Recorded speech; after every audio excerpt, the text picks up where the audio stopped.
stand with the spoon in your pour, right at the south and back. Charges on the beat. To the spoon to get your information. To the spoon to be part of our discussion. Spoon, spoon, spoon television. Spoon, spoon, spoon radio station. Spoon gonna tell you what is happening in Liberia. Spoon gonna tell you what is happening in Monrovia. Spoon gonna tell you what is happening in Africa. Just to spoon you will know. If the children crying for starvation, just to spoon. You want to get a news update, my brother, to spoon. You want to know what is happening in Moravia, to spoon. Politicians want to make their decision, just to spoon. You want to know what happening in the ministry, to spoon. Yeah, to spoon. Yeah, to spoon. You from Vanjama, Maryland, to spoon. Yeah, to spoon. If you eat kepa, congratulate my brother, to spoon. You got a spoon TV, you got a spoon radio, to spoon.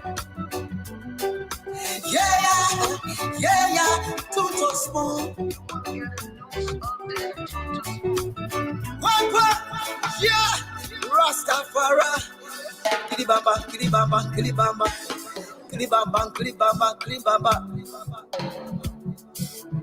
What I want? This one you back today. Spoon TV. Spoon. This one you back today. Spoon. Spoon TV. Spoon. Ba-da-ba-di-ba-di-ba. Skiddy-biddy-biddy-da-ba-do. Spoon TV. Spoon Entertainment. Kua. Bese kua, kujileo. Kua, kujileo. To the spoon to get Yes, your information. Kua. To the spoon to be Yes, Spoon television. Yes, CEO, a special one. Yes, a special one from the CEO, stand with the spoon in your pour, right at the south and back. Charges on the beat. To the spoon to get your information. To the spoon to be part of our discussion. Spoon, spoon, spoon television. Spoon, spoon, spoon radio station. Spoon gonna tell you what is happening in Liberia. Spoon gonna tell you what is happening in Monrovia. Spoon gonna tell you what is happening in Africa. Just to spoon you will know. If the children crying for starvation, just to spoon. You want to get a news update, my brother, to spoon. You want to know what is happening in Moravia, to spoon. Politicians just to spoon. Happening in the ministry, to spoon. Yeah, to spoon. Yeah, to spoon. You from Vanjama, Maryland, to spoon. Yeah, to spoon. If you eat kepa, Congratulate my brother Tuto Spoon. You got a Spoon TV, you got a Spoon Radio, Tuto Spoon. Well, folks, Yeah, Tuto. a pleasant good evening. Welcome to Rastafari. the biggest thing that takes place on radio, online, and television as well. This is Spoon Talk What I want. as we gradually wind down on this year 2022. It's great to be here this evening. Today is Friday, as a matter of fact, it's weekend. The weekend begins today. And so I'd love to say welcome to all of you, those viewing us on our TV services. Spoon 107.5 FM and Spoon TV as well. Those of you following us on Fabric 101.1 FM, Fabric TV, with Super 95.5 FM, and Super TV, YouTube as well, and all of our online platforms. I'd like to say welcome to all of you and thanks for always being there and joining us. Let me now go across and say good evening from my end to Dr. Richardson and James Good day, Flomo. Welcome. Hello, Aaron. Hi, good day. How are you guys doing? I'm okay. Yes, I'm okay. Yeah, all money, us, everything okay. That's good. That's good. Just want to say Merry Christmas. Do we have another day or so? To everyone who's listening, despite which part of the world you are listening to us from, we're thankful that you are here. We're thankful that we're almost making it to Christmas. God has been minding us, as James Goodday would say, that we can make it. Or we at least can wake up That today. I don't know what's going on, but that register is not coming clear. James, are you noticing that? She's clear. Okay. I hope that Una put us on autopilot.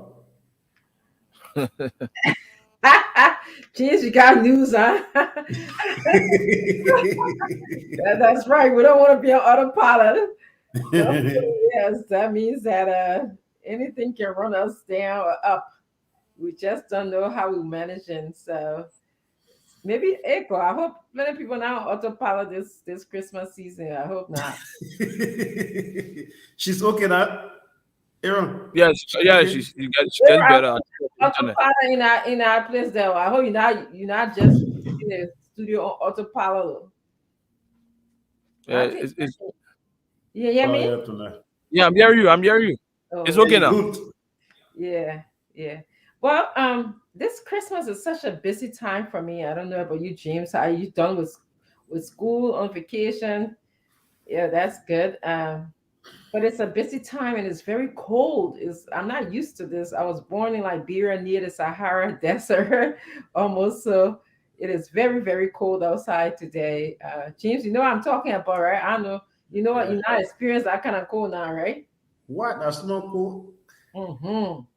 I think our snow stopped about two days ago, but we still get it all outside.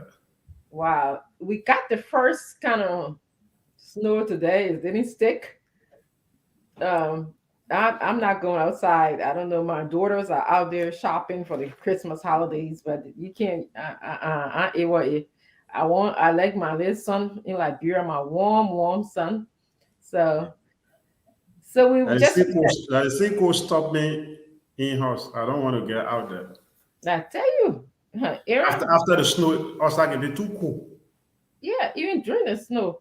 So Aaron, just be blessed today that you're going through what we're going through, yeah. At least. Yeah, but for us, yeah, what we have here in our layman terms, we call it Yanni Pepe.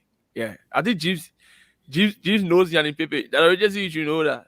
I think I remember. Is that when the one I used to make a foot all ashy and all your body? Yeah. So Oh, yeah, obviously yeah. around the December, January end, we Oh, have really? that. It's been such a long time. Oh wow. Yeah, I just remember that time that my mom used to say, "You better put some extra Vaseline on so you just Yeah, you're punking that all as well.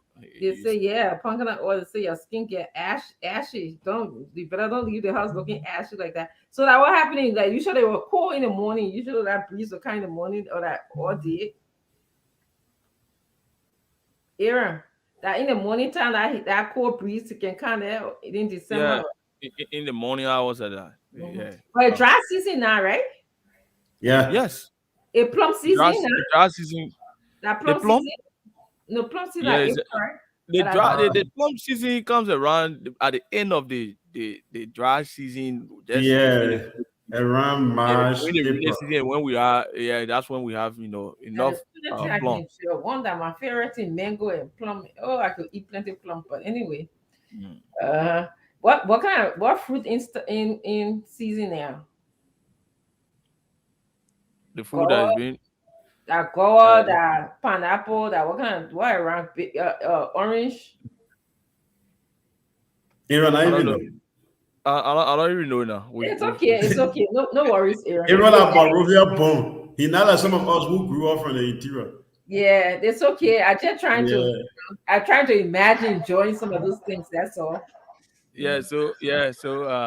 what I noticed, I think is we have oranges now You can more in the be. market.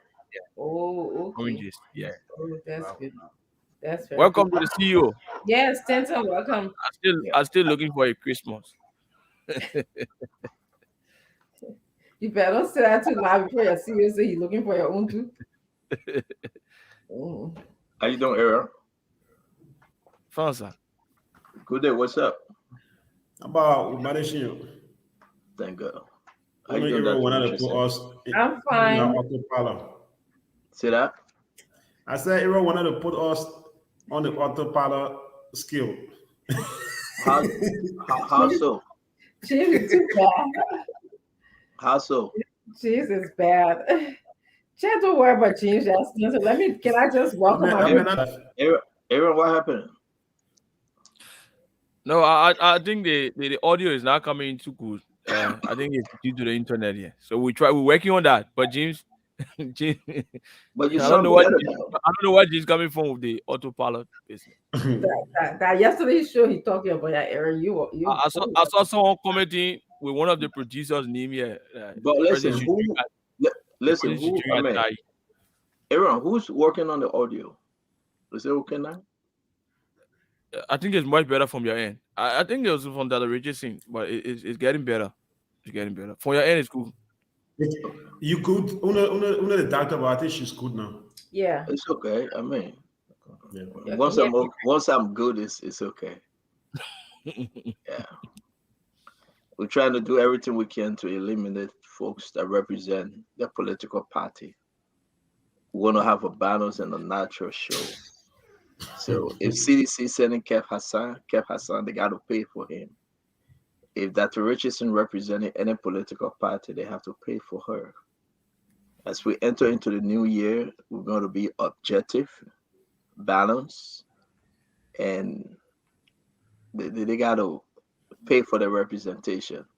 Every day, you know what I mean, Aaron? Every day they talk about a political party and we're giving them free airtime. So now you are not allowed to call your political party name. You are not allowed to call your stand-up bearer name. You know, we got to bring. I mean, and I agree with James when he said that yesterday when James and myself and all the folks were having a meeting. There was Stanton giving them he said CEO were giving them free airtime. And I said, you know what, you're right, James. They come hold there and talk about 7%. Somebody would talk about 25%. You know how it is. Every day I get myself in trouble, James. I don't want to be bad like you. So please. And That's what Richard said. You the party people saying that's good. That's what Richard said. How's the 7% camp? How you guys doing? I think it But would actually, have been it is true though. It is true that you know, I'm not. We about to talk about the diffuse situation in the country for 1 hour. You know, but you know, I love to joke. I just play around a little bit. But I'm not kidding though. I'm very serious at some point. Facts come through jokes, and that's exactly what I'm doing. But where is Aaron? You ran away? Can I talk? You are free to talk. Yeah, I'm here. Yeah, I was talking. I got interrupted. I think that requires us to have a meeting as we usually do when we're making these major changes. So if that's the case, we can have a meeting.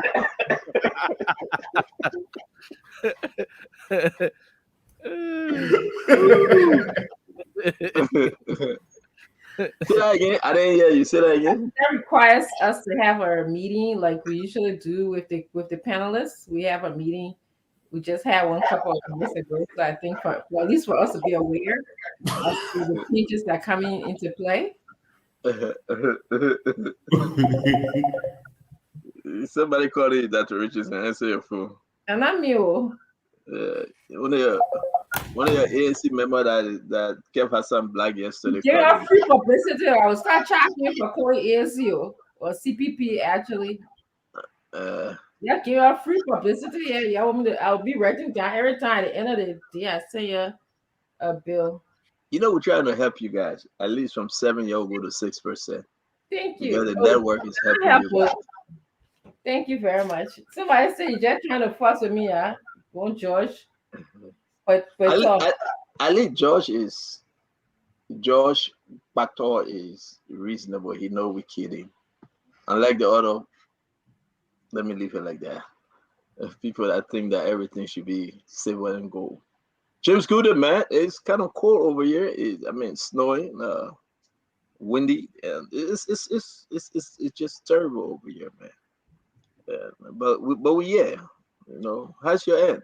How's that part of Europe, James? No, today at least it's okay. Then the past 3 days. James, sometimes have you come to the realization? Have you realized that you are not in Liberia? You're in another country, Europe. Have that sank in, James? You were breaking in. Well, Aaron, why are you laughing? I can't ask him a question, Aaron. Aaron, I'm picking. The question. James, he ran away. The question made Gina run away. No, seriously. I'm asking whether you are sank in, whether James know that he's not in Liberia anymore. Sometimes you see he want to do something, but he hold himself back. So let's bring James Goodday Flomo. James. Yes, sir.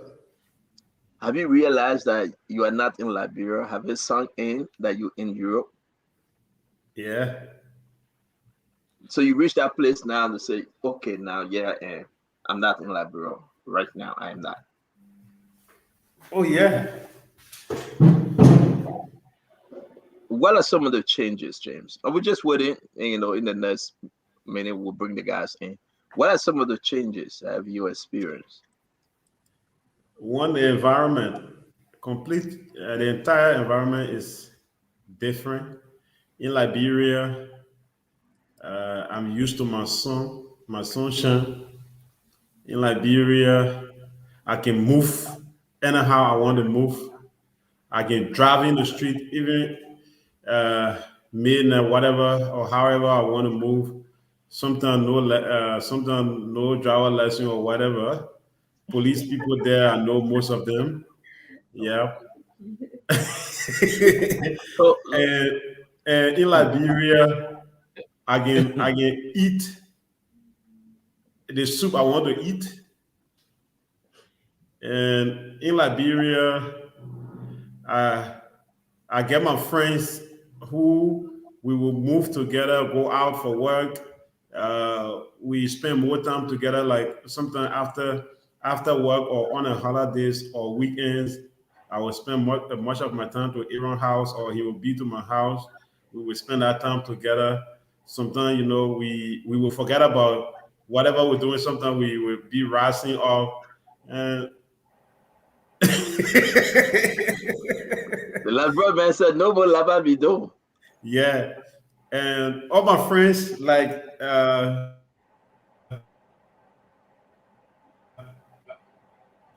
Wow. Fred, you get lots. Sometimes on UL campus, nobody get respect for their friend. So you see your friend, you can hit them, but anyhow, you'll be sitting. James, your internet is coming up. James, It's coming. using how are you using Liberian internet? Yeah, there's the Liberian question getting harder. But this is live. We're gonna have a wonderful show. Dr. Richardson. I decided to ask James because you make that part of your teaching sometime environmental changes as you adjust. What are some of the pros and cons? Downsides about leaving your own place of birth and traveling, like Yeah, we can say to a no man land. yeah, okay. Making that adjustment. So you getting me now? Yes, sir. Wrap it up. We are bringing a guest. All right. So like sometimes on campus, specifically on campus, totally everything there is strange. The students, the instructors, everyone on your campus. Anybody can see you from anywhere and hit you up. Sometimes I'll be on the car, you will see my friends will take the car picture, post it, CEO Junior in doing this, Jim's doing that. But on campus, except now for recent, but when we started, everyone there, we were all strange, but at least we're getting to know each other gradually. So yeah, How the many how many adaptation Liberians? How many Liberians on your campus? are basically two. Two. Okay. Yeah, Wow. basically two. How But many? How many foreigners mm, the school is that you dominated know? by foreigners. Okay. Yeah, you have more people from Asia, China, Europe, yeah, and Africa, All right, man. meaning East Africa. Have We you get, seen changes when you talk about education at the University of Liberia? Hmm. I want you to Hmm. compare now the learning environment, Hmm. education wise, technology. What has changed? What the downsides when you talk about Liberia form of education? nearly 99%. Yeah. Everything there is strange. Yeah. Everything new. Like in terms of the learning platforms in Liberia, we get online learning, right? We get e-portal, we get online learning in Liberia, but we don't even know how. We normally don't meet online instructors. We just upload the works or the notes, but here you can interact with the instructor. Then most of my classes, due to the visa problem, most of our colleagues are yet to get a visa to travel to Poland. So majority of them they are attending online. That also gives us the privilege who are in Poland.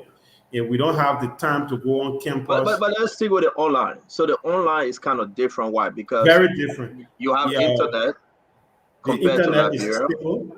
Do The you have video, we have video online platform where everyone will interact. The instructor will see you. Even if you're doing tests, don't say I'm doing tests. I will take my phone and browse. Your entire environment, the instructor is seeing you. And as soon as you finish with your test, less than 1 minute, you get your result. Less than 1 minute, your result coming to you. As soon you do plug it you in. interact? Do you have time to interact with your instructor? Oh yeah, we ask questions, answer questions. Like yesterday, we were talking about group communication. It was almost like interactive, something. The same way you see everybody here. This is how we were like. But can you do this in Liberia? No, except that our teacher, even if the teacher wants to do it, the internet will not allow majority of the students to do it because about 50 or 60% of the students in UL they don't have access to stable internet. Yeah, they don't What have would be access. your advice? I know our guys are in studio, the guests in studio, right, Aaron? Do we have the guests in studio? Yes, we have Are one we of them here. are we setting that up? Let's give a few more minutes to the other person. But James, let me ask you, Dr. Richard, if you have questions, you can ask James because you are a professor. What would be your advice to the government now? Knowing you, James Goode Flomo, you attended the University of Liberia, or now you're in another university in Europe. What would be your suggestion to the government in transforming the system? Yeah, I think one thing the government has to do if they want to do first, they have to get in communication with all of the GSM companies in Liberia. I think they started doing some uh, to give stable internet to students who will be at home and they want to go to school. And I think the entire system has to be overhauled. The entire system. Like I get one of my colleagues, Lasana. Lasana is doing political science, right? He's a senior student at the University of Liberia, and I'm also doing political science and journalism. Our introduction, like in Liberia, they can say freshman. Our freshman courses that we're doing. Lasana, I was surprised for Lasana to tell me that the book they're reading now in the senior class. Oh my So God. your freshman level is the senior level at the No, University no, no. of I'm Liberia. asking it's the senior level. I said he But told they're me about using the same textbook. yeah, he told me we use that same textbook. I was like, what? Dr. Richardson, come in. Come in. We got 3 more minutes to bring in the guests. But talk to us. This is important. Yeah. Actually, I was concerned about how you are That was managing with terrible. the. Can you hear me? Can you hear me? Yeah, I hear you. I can hear you. Okay. Yeah, I The hear you. workload, do you find it easy or harder? No, the workload is not really hard. It's easy because you have nearly every resources you need. How Uh, about the content? the content is good. Is also good because the issue there, if the professor is, if you are talking about, like for an example, if you are talking about communication, you're talking about a James, specific topic within our communication, they will bring you the entire book. Amen. Thanks, man. I'm okay. Yes, you are now. I didn't hear any of your answer. You broke up Thanks, again. man. So you are saying if you talk about group communication, Yeah, like if you're talking about group communication, right? They will bring you like Stanley Diet wrote a piece about group communication, how institutions should handle communication, how you should do communication within an institution, how the CEO, the manager, everyone should do about it. And I think he also talked about how corporate institutions are controlling the world. Even America is being controlled by corporate institutions. So that entire book, they will bring a book to you, not just a specific part you're dealing with. You will deal with that part and you will have the chance to read his entire read out to get better understanding. Like in Liberia, they'll only give you pamphlet. Nobody gonna give you another extra link to say go and read this book. okay, And resource. if you want to get a book, you will have to buy it in Liberia. But for here, for educational purposes, they will give it to you on Team. We have a platform called Team. All of the books are just available on Team. You cannot take it from there and share it with anybody. I cannot share it with CEO. You will not have access to it. People who will have access to it are people who are just part of that platform. Oh, that's beautiful, man. This is interesting. I hope we can have more time to discuss this, Dr. Richardson, because the beauty of this is to compare our Liberia education system to that of other countries. We'll be bringing in the guests that we can have a show. James, thank you very much. We hope we can hear more of your story. Somebody asked, I think this person is your person, Daniel Boaka, James S. Good Flomo, who is sponsoring your study. We're not hearing you, James. We are not hearing you, James. We're not hearing you. I'm good now. Yeah. Daniel, I'm being sponsored by my CEO that he brought me here. That grow money also. Daniel, that podcast man, he just see that podcast sponsoring me. Oh yeah. That podcast support. But James, I mean, while we waiting for Aaron to bring in the guests, let me ask you though. You guys are only 2 Liberians. You think it will be a good thing to have more Liberians? You know, why you think it's so difficult to have more Liberians at your end? Number one, maybe to get Polish visa is a bit difficult. Yeah. Two would be the funding. I'm too sure it will be the primary reason will be funding because schools here are expensive. You're paying about 3,000 plus every semester. So just in How one much? year, 3,000 plus every semester. We're Does talking that about include Thousand. lodging and food and everything? no, just for school fees. 3,000, how much? 3,400 just for school fees So how for long a is your semester. A semester. how long is Dr. Richardson? That's an important question now. How long is your program? About three plus fundamental. 3 years plus fundamental. It's So the just total years, how many years? 3 years plus fundamental. That's about 4 years. 4 years. Yeah, Okay, how many semesters in a year, James? 2 semesters. so that's So six, so seven. so 4,000, not including login and everything else, times two, that eight times four. James, that's a lot of money, my man.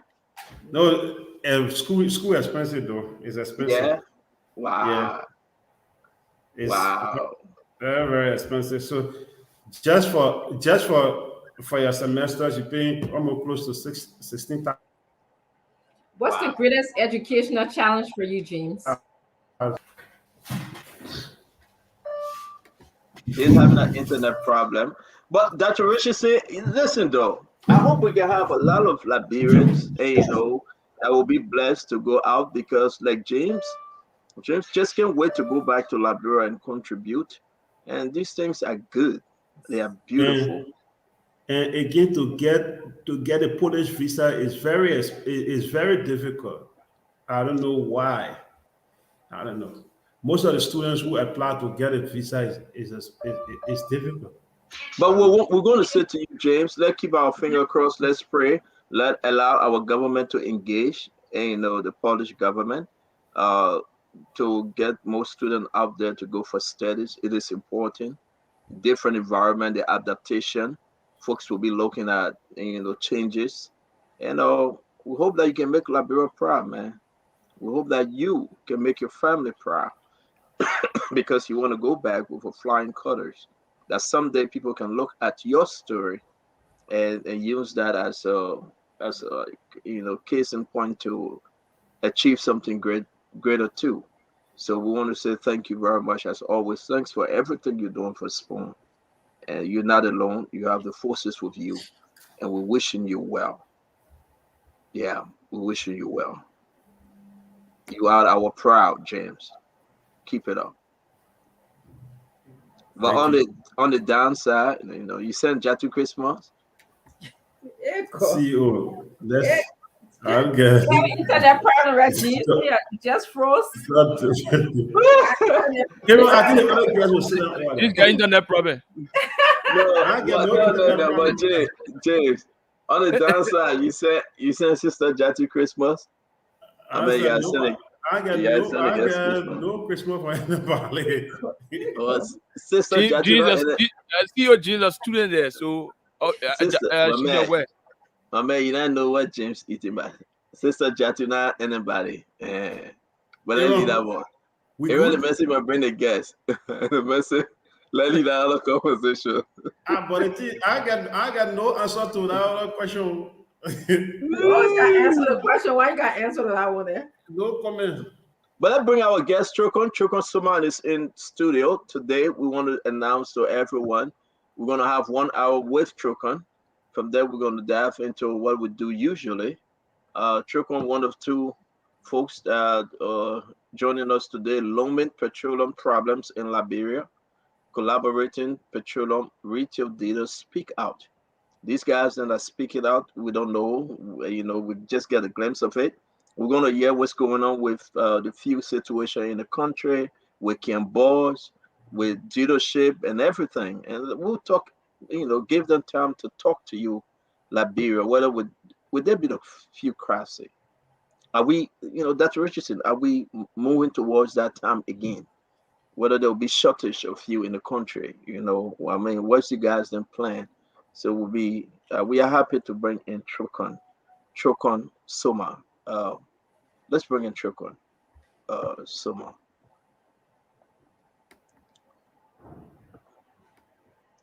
Thank you very. Oh man, we bring the man on there. Take the man. Thank you very much, Chokon. Good to see you. Welcome to the Spawn Talk. Like as always, We appreciate your time. Let's have a great conversation. Great conversation. Thank you for joining us. Thank you, CEO. It's my pleasure. Thank you. By the way, I know this is your first time on the Spoon Talk. Can you uh, introduce yourself, your organization, and what brought you in today?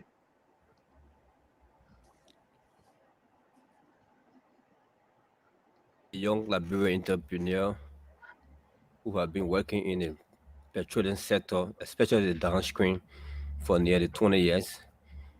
Working service station, working as a pump attendant, supervisor, manager, and now a dealer running my own business.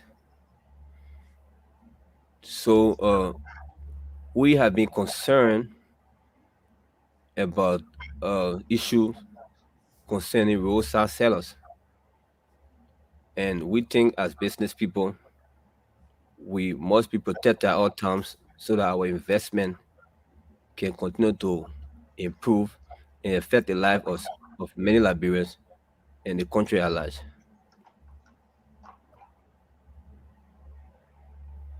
We are hearing you, Chokon. Go ahead.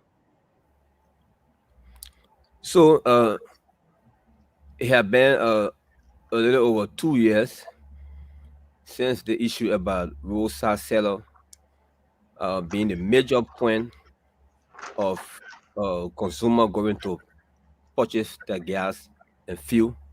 And we think we as taxpayers must be protected, must be given a chance to do business in a very conducive environment.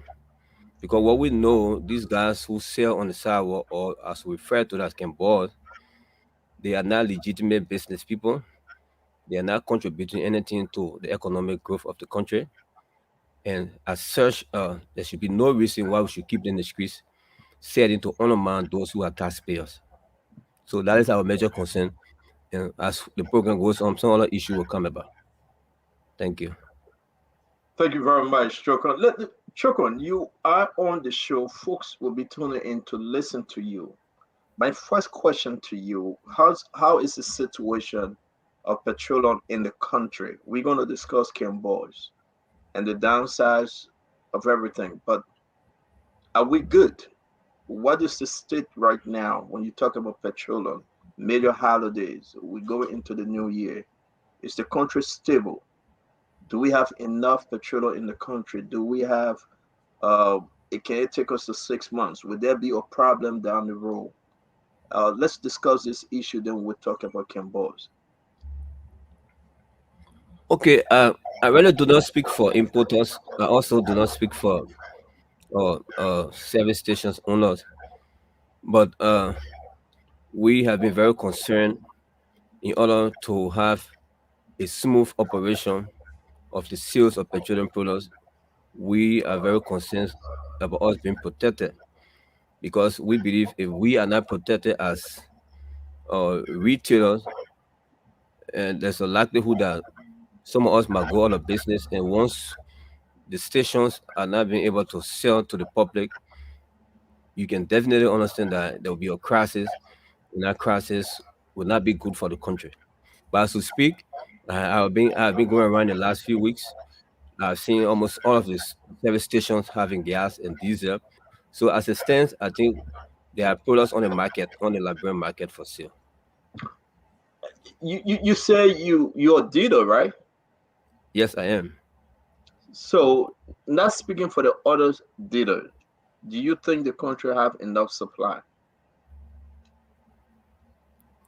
Well, most time we can agree that we have supply when it is visible. And in the case now, almost all of the stations are doing active business. They are selling. So that speaks to the fact that we have gas in the country sufficiently. Can you tell us how long you think the supply will last?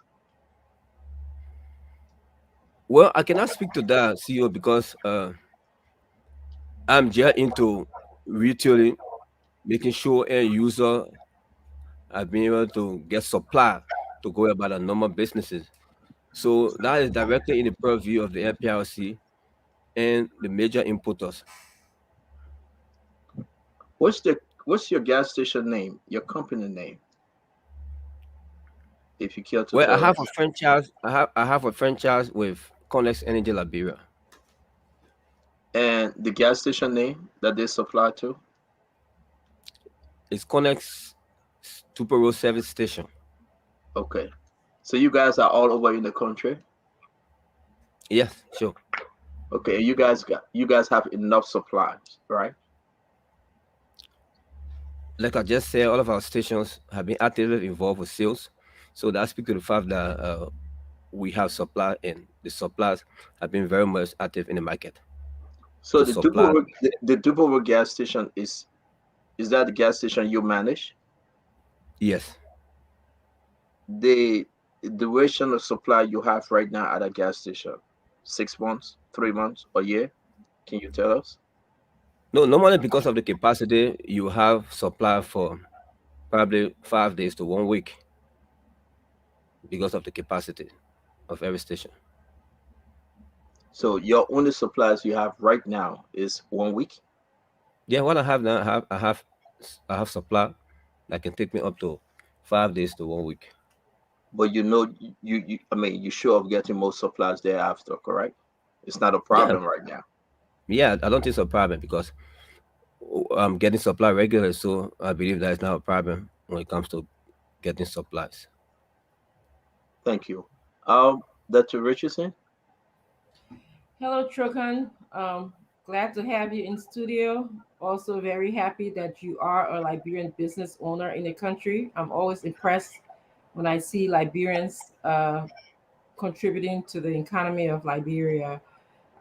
You mentioned something about uh, camboys or the sellers who are on the streets are not legitimate business and they undermine taxpayers, which means I guess they're undermining you who owns a gas station. Can you just tell the Liberian people a little bit what do you mean by that? How are you Well, what being I mean by okay, what I mean is this: because we as business, legitimate business owners running service stations, our sales have been cut down because of these sidewalk sellers. Those who supposed to come to the service station to buy, some of them are making their way to those makeshift and sidewalk sellers. That making it very much difficult for us who run the stations to be able to meet up with our Monday expensive or to even get a break even at the end of the month. That is a serious crisis that we are faced with now. so my follow-up That is, question. that is to what extent they are undermining the service stations. Yeah. So okay, so I get what you're saying. So you are saying that because people are buying gas on the side with the camp board in, they don't come to your station to purchase. So my question then to you is there as have you noticed a difference in the prices? Is that what attracting people to the camp boys then than in the prices that you provide at your station? Exactly. Uh, there's disparity in the price. Uh-huh. Or just less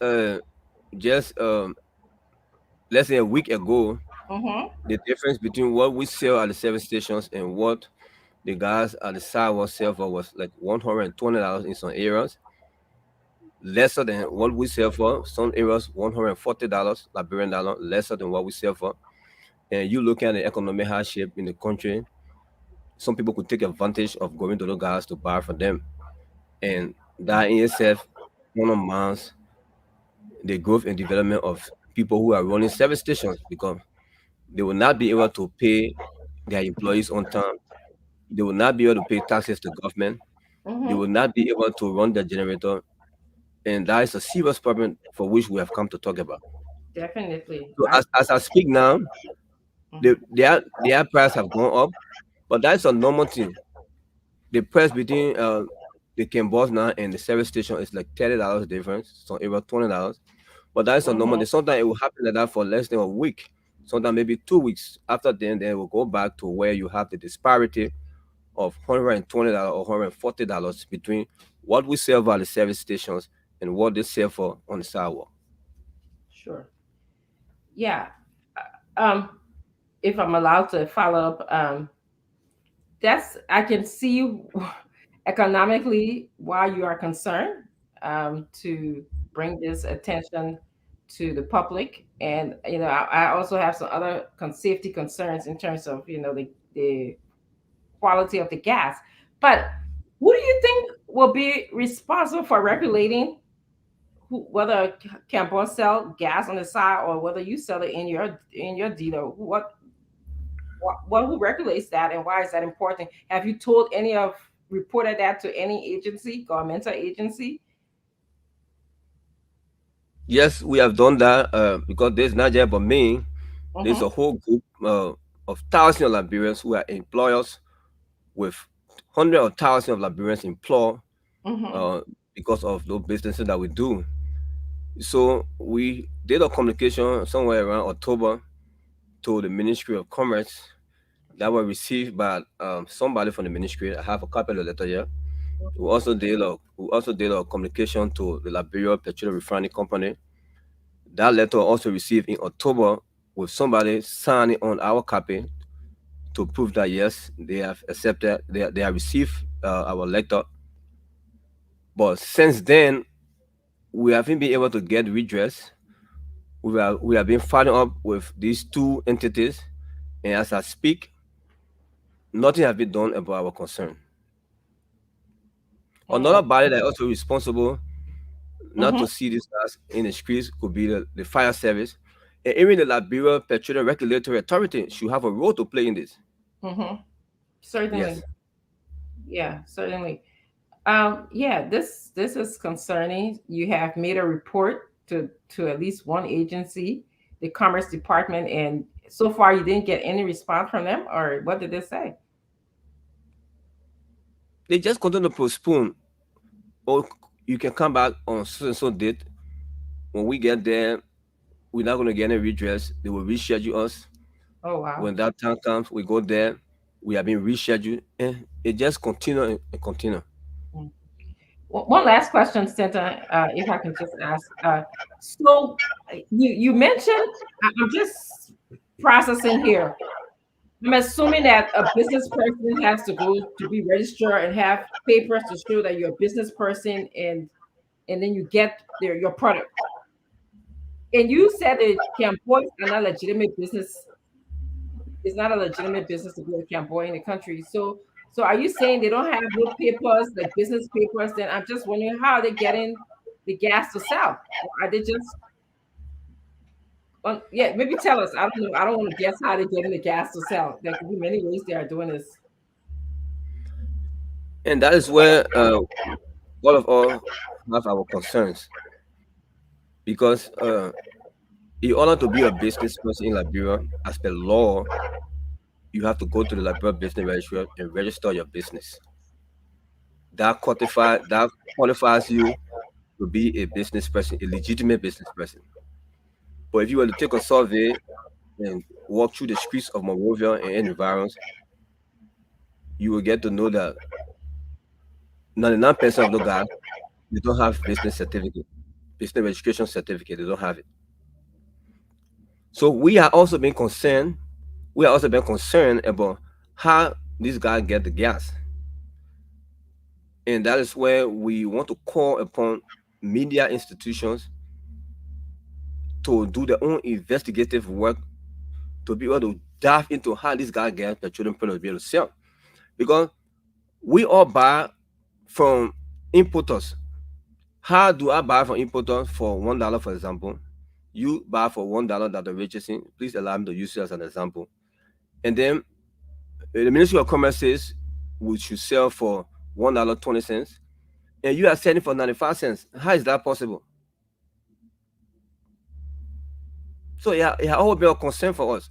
We believe that these guys they are not getting the product the right way, because if they were getting the product the right way, there will be no reason why they will sell lower than the government stipulated price. So let me ask you a question. What do you want the government to do? Remove them off the street? What we want the government to do is to be able to follow up with the standard that have been set by the government. In order to sell petroleum products, there are standards that have been set by law, and these people must follow the law. Once these people follow the law, there will be no reason for them to sell lower than what the Ministry of Commerce have given as the stipulated price of petroleum products. They will not be able to do that. So I can say this to you because growing up, my older brother and myself, we used to go ahead and do this thing. Get the big mayonnaise jar, put the fuel in it, the weight on the side, use a long tube, go our finger like this or like this, text it, pull over, and we pump the gas and we sell the gas. And, sometimes Liberia National Police will come and raid the whole place, Corward Junction, Douala, wherever you're standing. Then you come back again. It's like an everyday thing because those guys are hustling. And Trickle, you know how it is. Those guys are hustling. Uh, that's why I'm asking you the question. I'm not defending them, but they got to survive somewhere because we went through it. I did, and all the little symbols of sign telling the cameraman they will put an empty gallon out there to show that they get fuel around their police come, it's empty. But when the cameraman come or the pimping driver come, they know who is who. They give them the money, they bring the tube and pull the gas in and they're moving on because they got to survive. I'm asking you again, what you want the government to do? Take them off the street, and how easy can that be?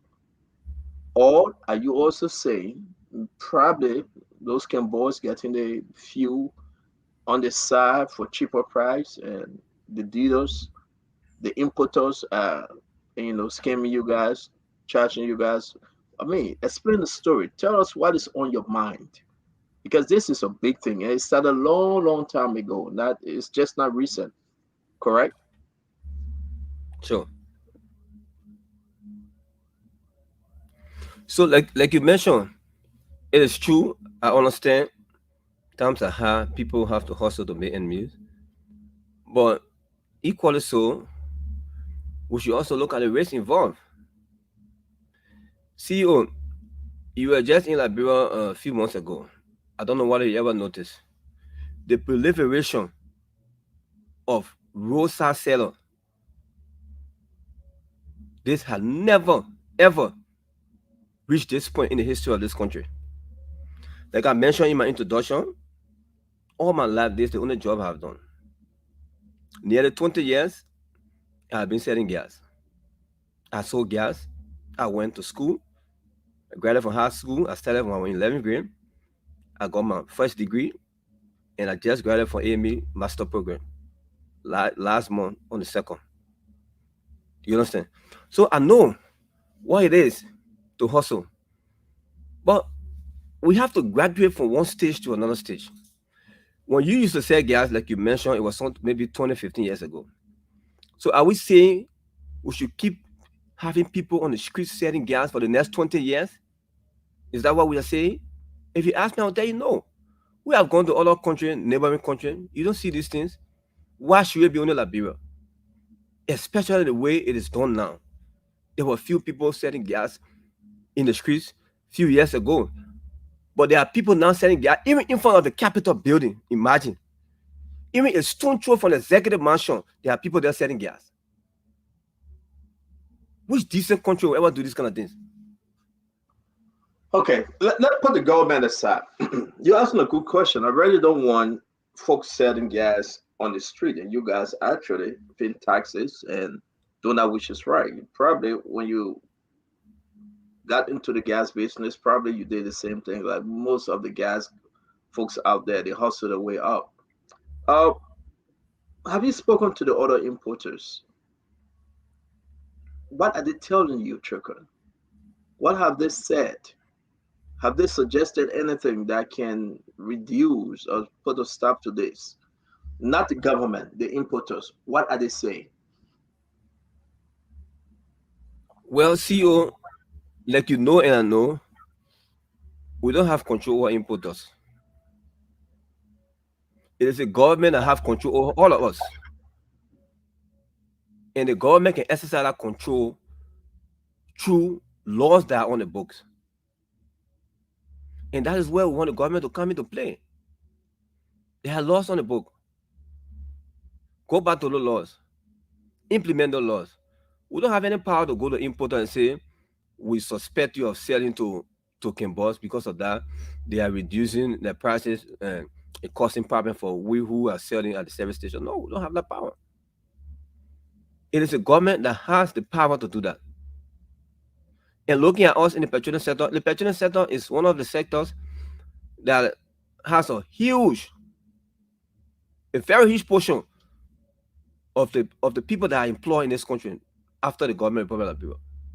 Do you know how many people that have lost a job because of this situation? We run a service station, we continue to downsize people. We continue to downsize people to the point that you have reached, you can even downsize people again. What happened to those people and their families?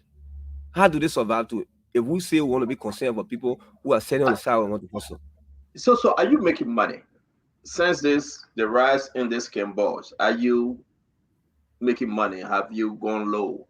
Are you generating necessary profits? Let's talk about your end as a retail reseller. You got a gas station. Are you making money? Have they changed the prices? Is this putting you back in the hole, like we say on the street?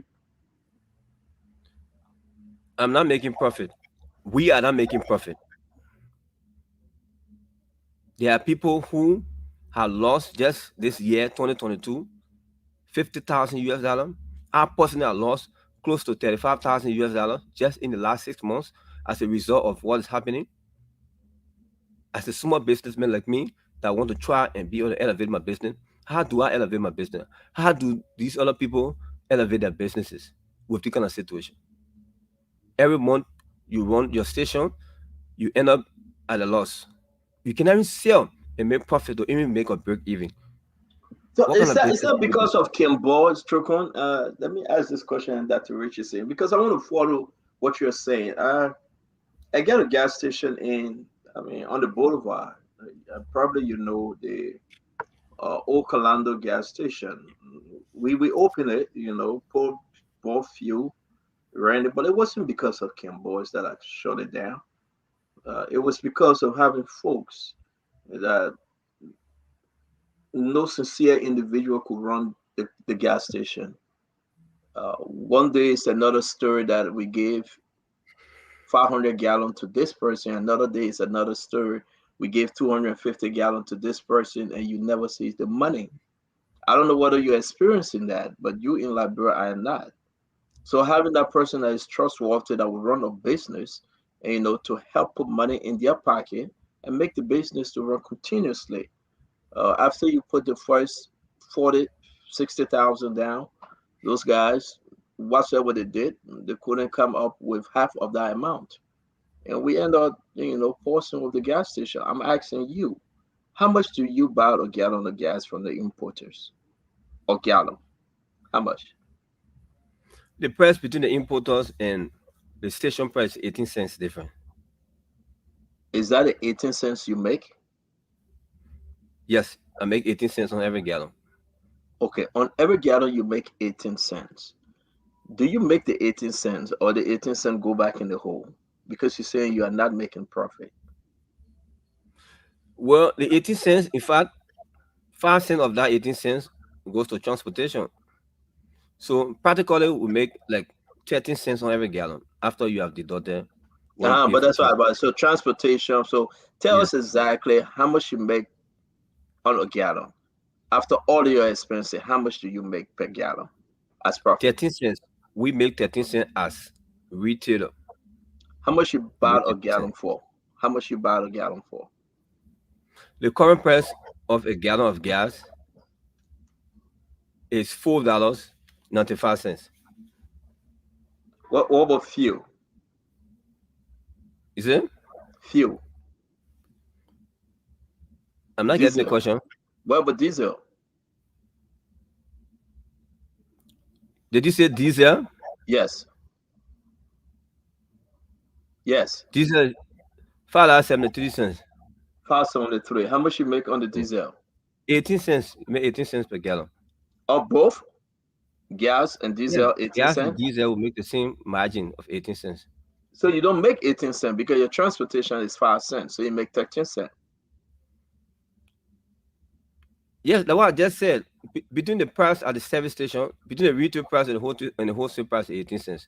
So when you get 18 cents, you have to pay transportation. Once you take up the transportation, then you are Yeah, left with but as a 13 cents. So businessman, you the cannot actual say you margin make. is 13 cents. So you make 13 cents, not 18 Yes, you're cents. That's correct. what I'm saying. Yeah. Yeah, So you're that correct. Dr. Richardson, give me a few seconds. Let me try to understand something. You make 13 cents per gallon, and you sell though. Nobody is coming into your 13 cent because you just said you do not make profit. So where is the 13 cent going? Can you talk to the folks listening tonight? Where the 13 cent going? Why are you not making profit? So most of us run standard station like like Connex, the Petro Tray, the Aminata, eh, the MP. These are companies that run standard stations. In order to run those stations, you must have constant electricity. You have to pay staff. You need money for petty cash. You have to pay your taxes. Just to run a generator alone at my station, it cost me almost $2,500 just to run generator. You go to payroll. So by the time you deduct all of these monies from what you make at the end of the month, you are left with nothing. Sometimes your expenses, sometimes your profit can even cover your expenses at the end of the month. In most cases, it's not going to cover you up. So in a single month, you have to lose maybe 1,000 or two. The next month, 1,000 or two. By the time you go 6 months, CEO, you are lost over $15,000 to $20,000. Who does business in this kind of environment? Then you start thinking, why am I in this business? How much they can both make out there? My last question, and Dr. Richardson can come in. You looking at 13 cent, but you still get all the overhead. Talk about generator and every other thing. The Kimbo's now that have no overhead, no electricity, nothing. They just get a key and the barrel, the tube. How much the profit? How much do they make on a gallon on the street? They make more than us because, like I said, they sell lower than us. They sell lower than what we sell. They don't have overhead. Maybe the only overhead the guys will have maybe to find food to eat in the morning and to find food to eat in the evening. Maybe transportation to take them from where they live to where they do their business. That's all. So how much do So you if you think they do the make? math, Hmm. they make a lot of money because they don't have overhead. In order to determine whether somebody makes profit, you have to first look at the overhead. Wow. But with the situation with the situation with the guys, they don't have overhead. So somebody will make maybe a $200-300 per month. When we in the service station can now make $50 a month. Wow. Dr. Richardson, this is getting interesting though.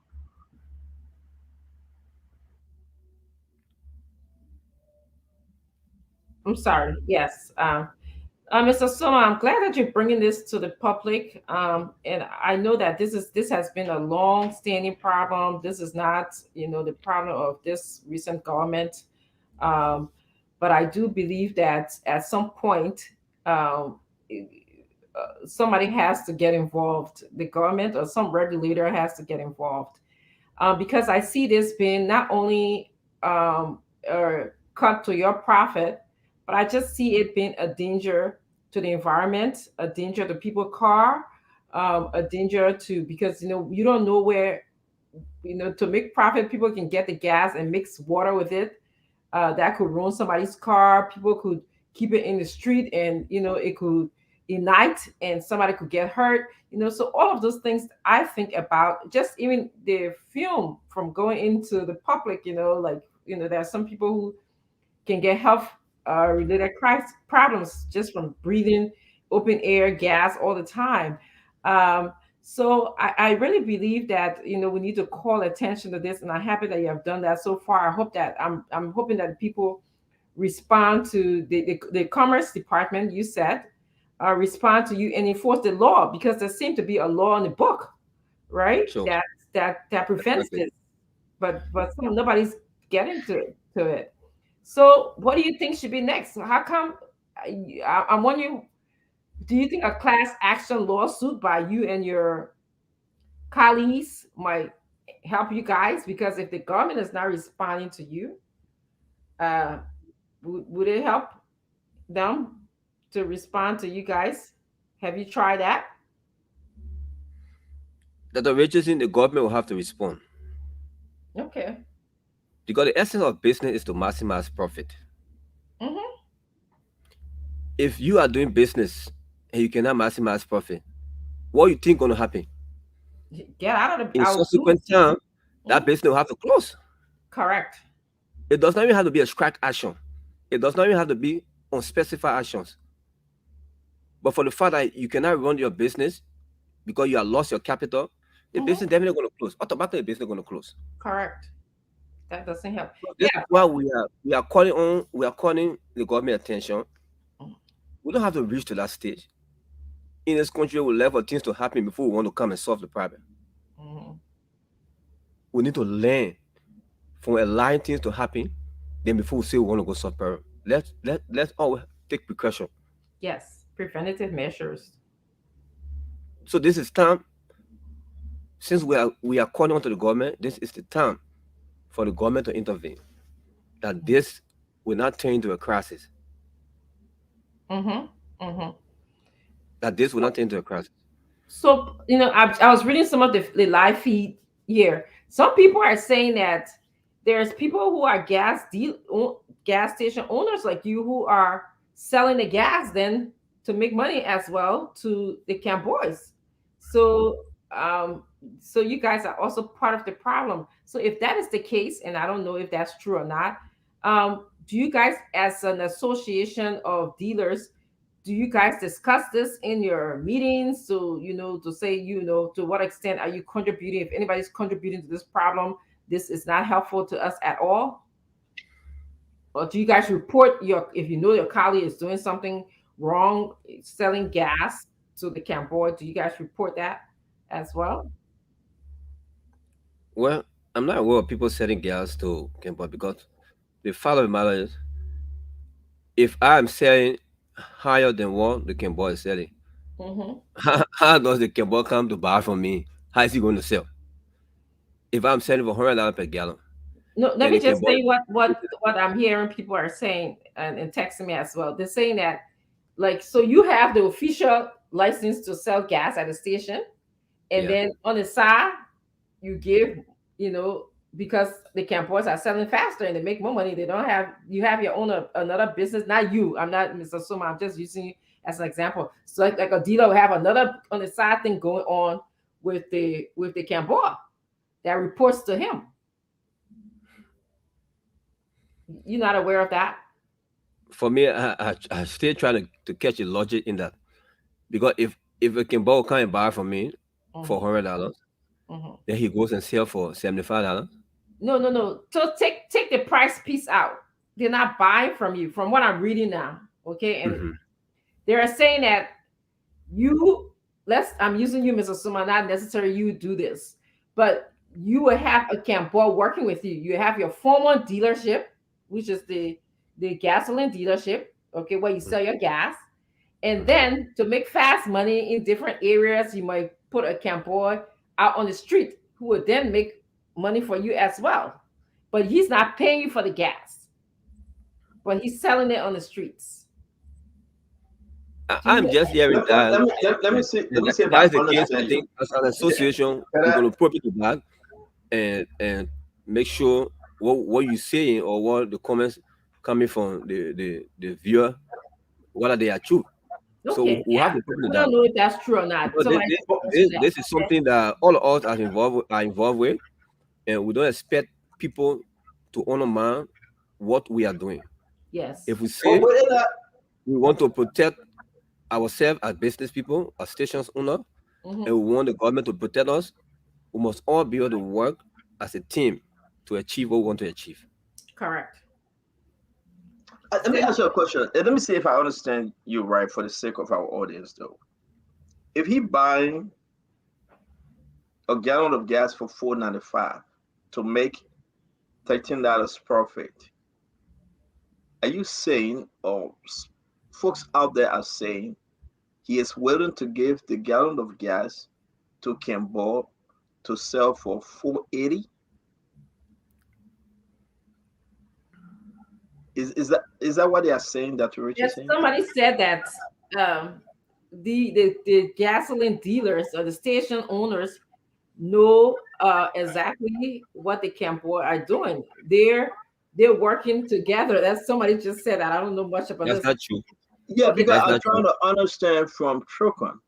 Trocon paying, let's say he paid $5 for a gallon. mm-hmm, He want to sell it for 5.50, mm-hmm, for example. mm-hmm, He gonna be making 50 cents after all the expenses. Maybe he made 25 cent profit. mm-hmm. Children, are you following me, right? Yeah, We're I'm giving following. I'm this following. example now. But you're Yeah, gonna say I pay $5 for a gallon, I will give it to Campbell to sell it for 4.50. Yes. But then he's losing. He's losing almost $100. So I don't think, maybe they are not saying it right, but I don't see the logic in they supporting no, Campbell's no because logic in that. he will be losing. I can buy $5 and give it to Campbell to sell it for To 50. sell 4 50 That's no cents. What's profit. that mean? If I can give it to Campbell to sell it 6.50, then Then I it makes think sense. it makes sense. But they are complaining because Campbell selling less. Mm-hmm. So Kimball cutting is like a fast nickel is better than a slow down. Kimball hustling for the fast nickel. True. So it's not with them. They are saying somebody out there giving Kimball's this thing for the price that they are not giving us as a retail agent. If you would give it to the Kimball for $4, give it to us for $4. You cannot give it to the Kimball for $4 and you give it to us for 4.50 and you want me to make 13 cents, but Kim Boss will be making 50 cents. No, It's something. it Are you makes understanding me? Yeah. yes, it makes sense. But again, I'm getting text here that's telling me um, there's different relationships that the dealers have with the importers. Do you guys get the gas at the same price? So some people, depending on how they get the gas, they can afford the latitude of. And I will add to what you just asked him. Hold on 1 minute. Somebody said, and I like the fact that we have our followers Yeah, talking about all these things. yeah. Chokon, maybe you don't want to say, uh, but one of our followers said, do you think the gas slip, okay, from government official, There do you you think go. it have something to do with Cambodian having gas out there? They can set it which way. Can you talk to us? The gas slip that the gas slip that I understand that some people in government gave out to Kimbos. That's just insignificant portion of what the gas sells in the streets. We have been reading the news. We have been hearing when the last time people in government got gas. I'm not trying to be political now. When the last time we hear when people cry they don't get gas, they haven't been supplied. So how will these guys rely on what they get from lawmakers or whosoever that have coupons? That's not possible. It doesn't even make up 5% of what the guys sell. Those guys are selling more than even us in the service stations. I'm Wow. telling you. Wow. I'm telling you. Who do you think gave Guys are selling supplying two them? times what we sell in the service Who, stations. who do you think? Who do you think supplying them? That's the question all of us continue to ask. That's the question all of us continue to ask. The people who are supplying them, if they are supplying them with the right price, there will be no way they will sell the way they sell. Do you think it's the same? But we're bringing that to people. That to people. Thank you for joining And us, just to tell man. me 1 minute, Yeah, well, let me bring in that to people real quick. He been in the back. Thank you for joining us. We are talking about this petroleum problem, Camboge and the real guys. I know you will follow through and you'll bring in your question, but let me finish up with Trukon on this one last question. Trukon, Do you think we were talking about gas slip, and I like the fact that you said no. I asked you, who do you think supplying them? Uh, because it is concerning now. If you would drop every other thing and say no, somebody is acting like a gas cartel out there. But you are not putting your finger on it. You think this is bigger than our conversation here? I want to believe so, CEO. I definitely want to believe so.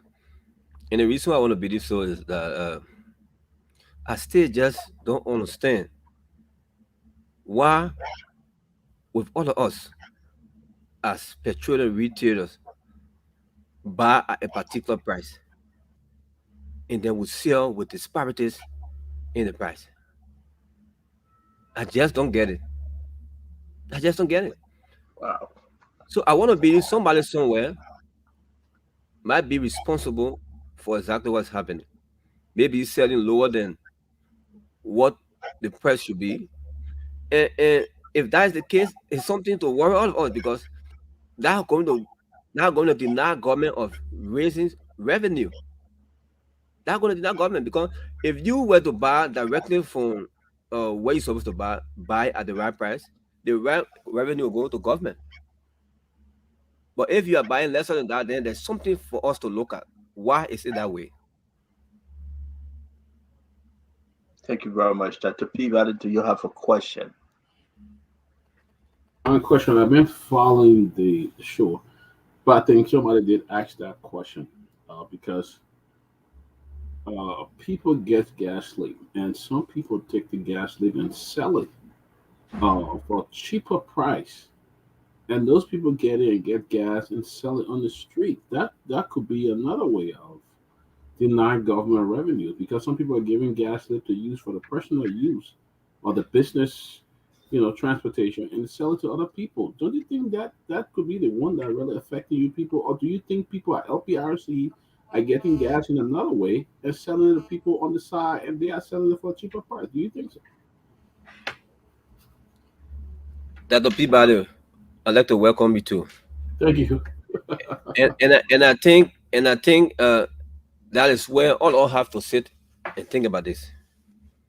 Those who are um, journalists, this is something that they have to investigate as to know whether these people who are selling are getting the gas the right way they're supposed to get it. Because if that's not the case, like you just mentioned, then it means that what's supposed to go to government as revenue for developmental projects will not be going to government. Somebody somewhere is pocketing that money, and those who are journalists, if they love this country, this is time that they get up to go investigate some of these things because it's not healthy for our country. It's not healthy at all.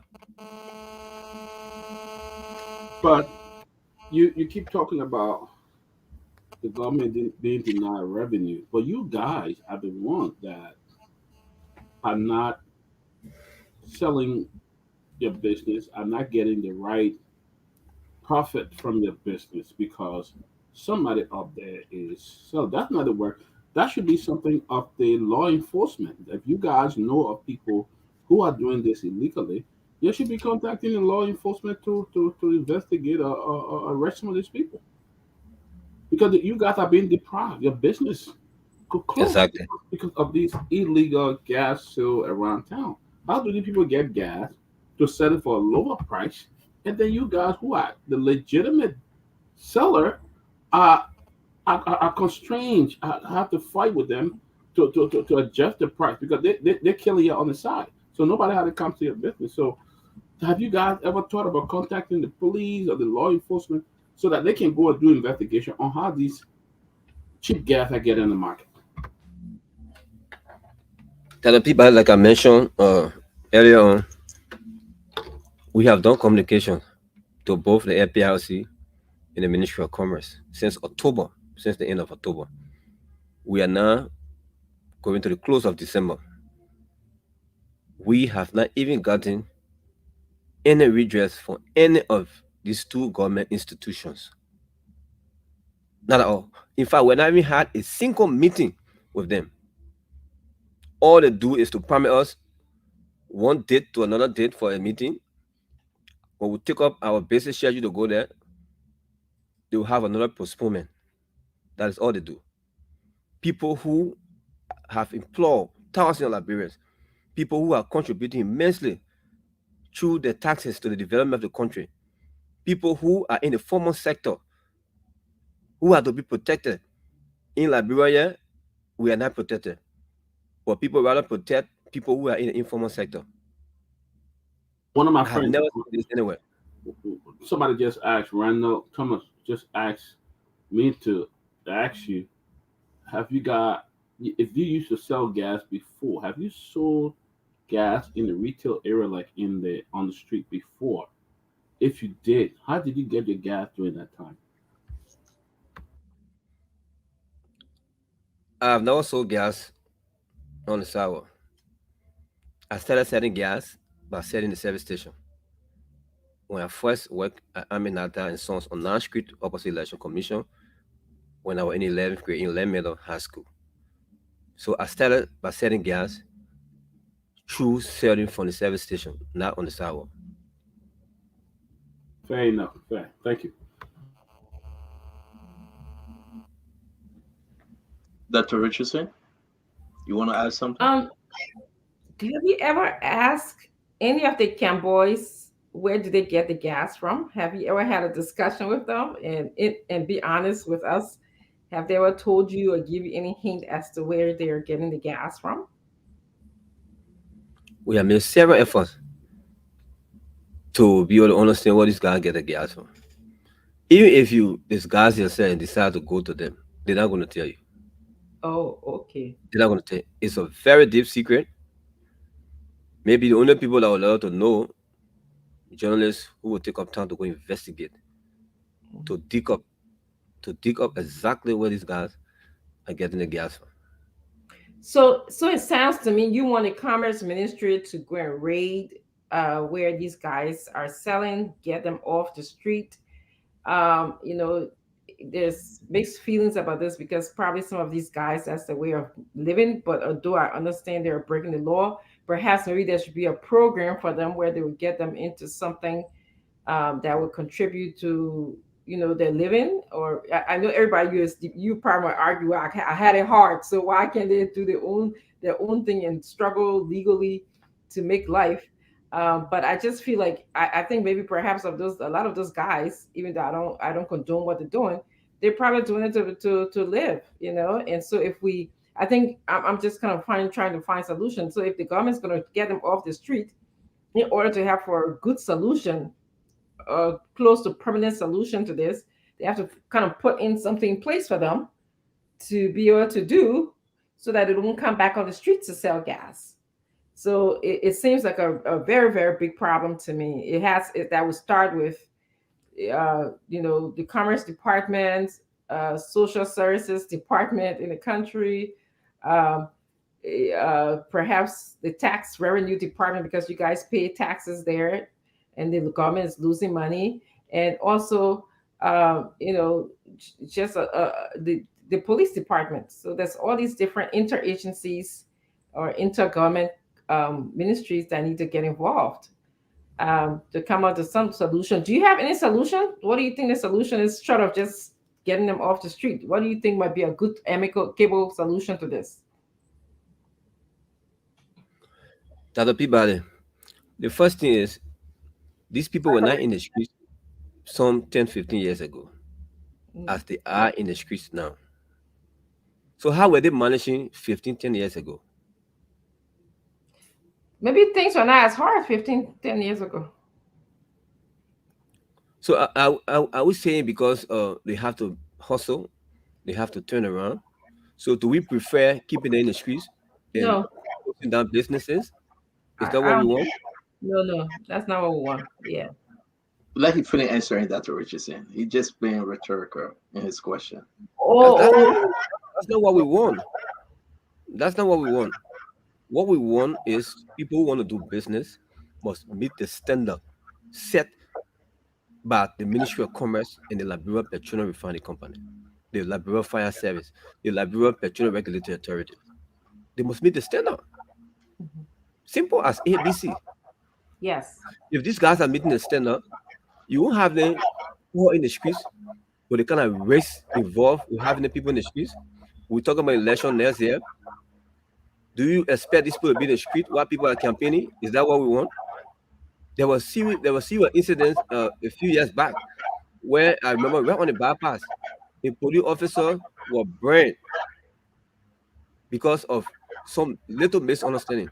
There was a guy selling gas right over there. The crowd, the angry crowd just went and took that gas from the sidewalk, pulled it on that police officer, and set that police officer ablaze. Just on the same Capitol bypass, another incident just before BMC store when we come from town, where they have that school in the fence. There was a gas area right there. They lady drove from Broad Street, her car overheating. She tried to park right where the gas were parked in the gallon and in the jar. By the time that lady got out of the car, because of the steam, the heat from the car caught fire right in front of the gas. Wow. Is this the kind of situation we want? We are No. going to election, and election is about tension. Do we want people all in the street? You can just stand right and get low, you see another person with gas. You stand in the next place, low, you see another person with gas. It's too much. It's too much. It's not good Let for me us. let me ask you a question, Tricker. For example, first of all, is it unlawful for an individual to go to the dealer and get a barrel of gas or fuel? Is it unlawful? Did I get a question? Is it unlawful for Dr. Peabody to walk to any dealership and say, listen, I need a barrel of fuel. Give me 500 gallons of gas or fuel. It's not unlawful, correct? No, it's not unlawful, especially when the person can explain the reason for which they want the product. Once the person can explain, and the person who is running the service is convinced that that person is not going to use that product to harm anybody, the person can be served.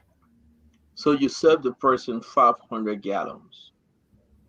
Uh, you from example K and K serve the person 500 gallons for $4.50. Is it unlawful to do so, to sell them 500 gallons for the cheaper amount? According to our law, it's not unlawful. It's not unlawful to sell below the stipulated price from the Ministry of Commerce. It's not Okay. unlawful. It's unlawful when you sell above the price. But Thank you. equally so, people who want to do that must be registered business owners. I'm not saying I'm not there yet. Let me ask the third question. And I like how we are having this conversation. So it's okay to buy 500 gallons. It's okay if the dealer decides to sell you for a cheaper amount, 500 gallons. You say it's fine. I take my 500 gallons and go on the street corner and sell that 500 gallons. Now it's unlawful, correct?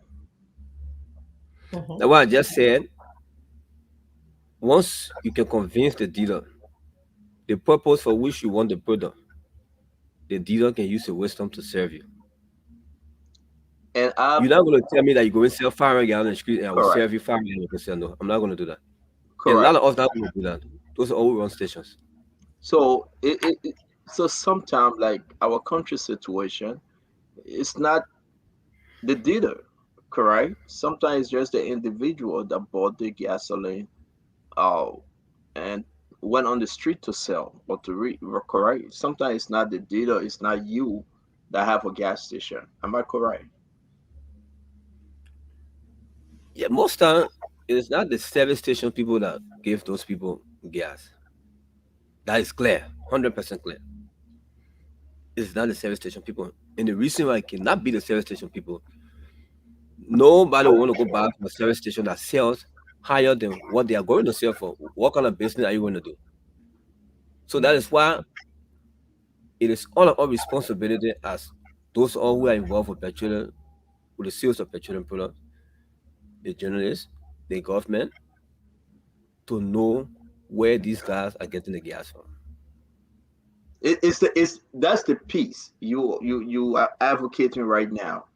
It's not from you. Maybe not the dealership, those that are supplying you guys, but it's somewhere in the corner right there that you guys trying to figure out, and that's why you're yet calling on the government to pay more attention and investigate more. But yet and still, you are not blaming the government, though, are you? I'm not blaming the government 100%. I'm not blaming the government for what is happening 100%. But I think the government can take charge of the situation and be able to have it under control.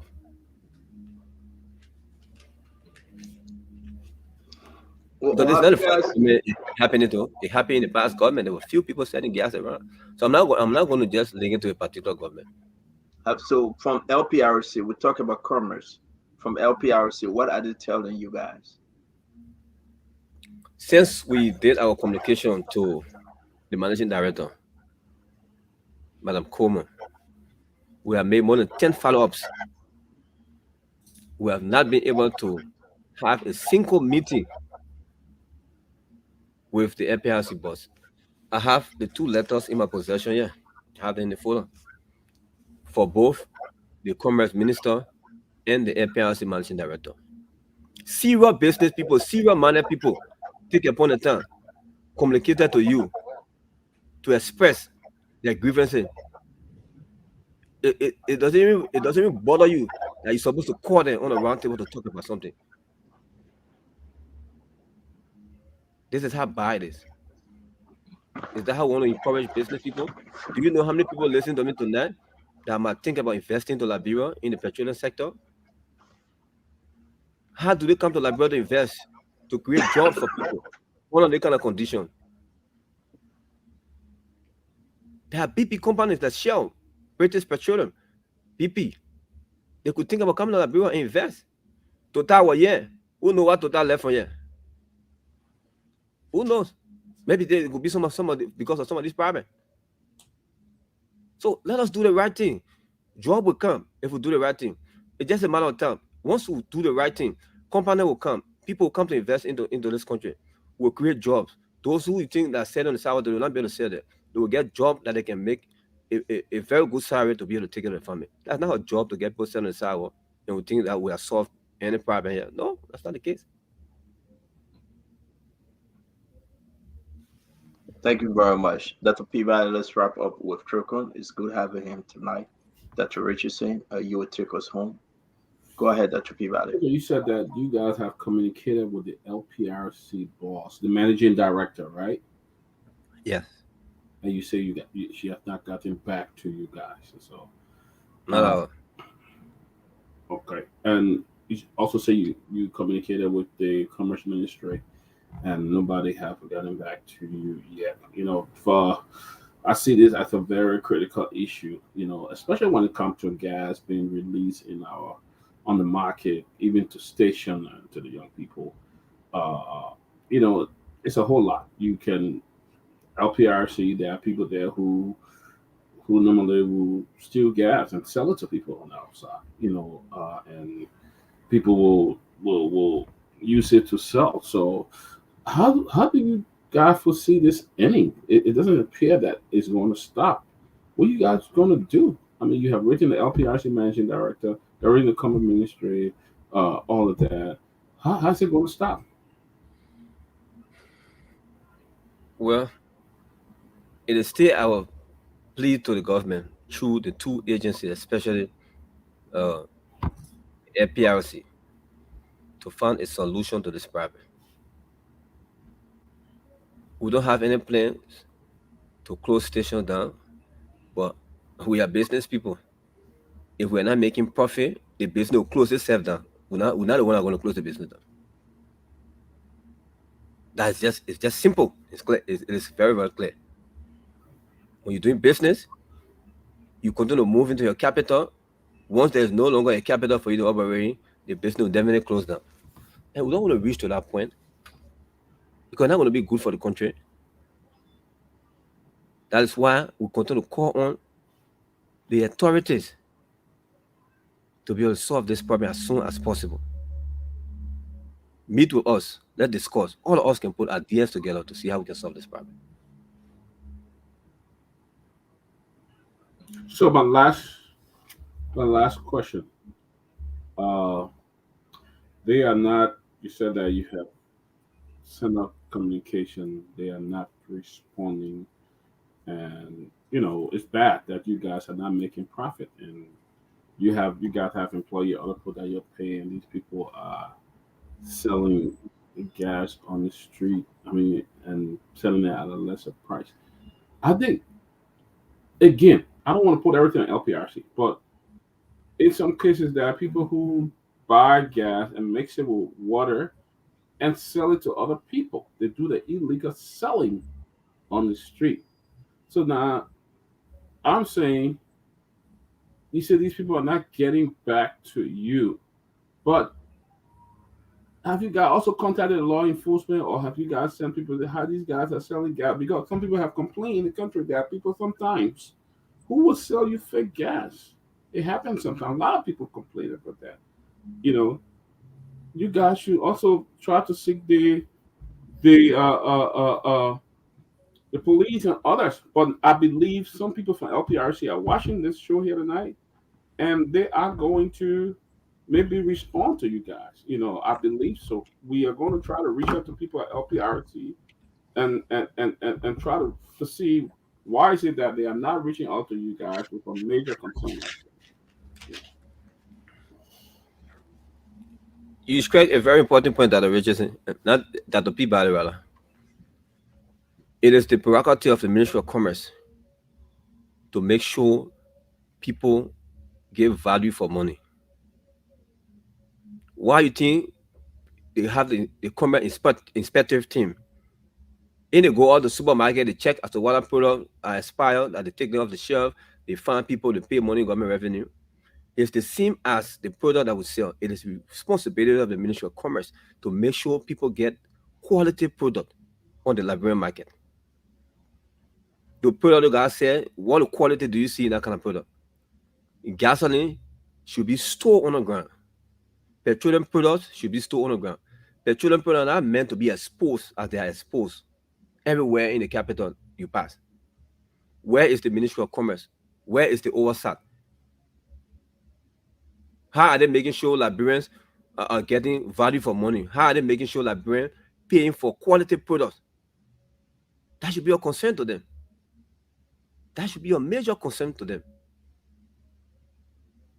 So you struck a very important point. Yeah, the public might not know the risks involved buying gas from the sidewalk, but the Ministry of Commerce is charged with responsibility to make sure people sell quality products to the Liberian market. So there's no quality in the product gas sell. Those gas are not stored in the right places. They are exposed. Some of them are mixed with different things. People just go and buy them, put in the car. Sometimes you wonder why I buy my car, and then in no time my car start to have problem. These are some of the reasons. And this is why it's important for us to come on the radio to be able to educate people to know the risk involved buying gas on the sidewalk. Because to be honest with you, I pass sometimes I go to work, I see people riding Range Rover, buy expensive car, they park on the side to buy cheap gas. Imagine. Because they are not educated to the risk involved.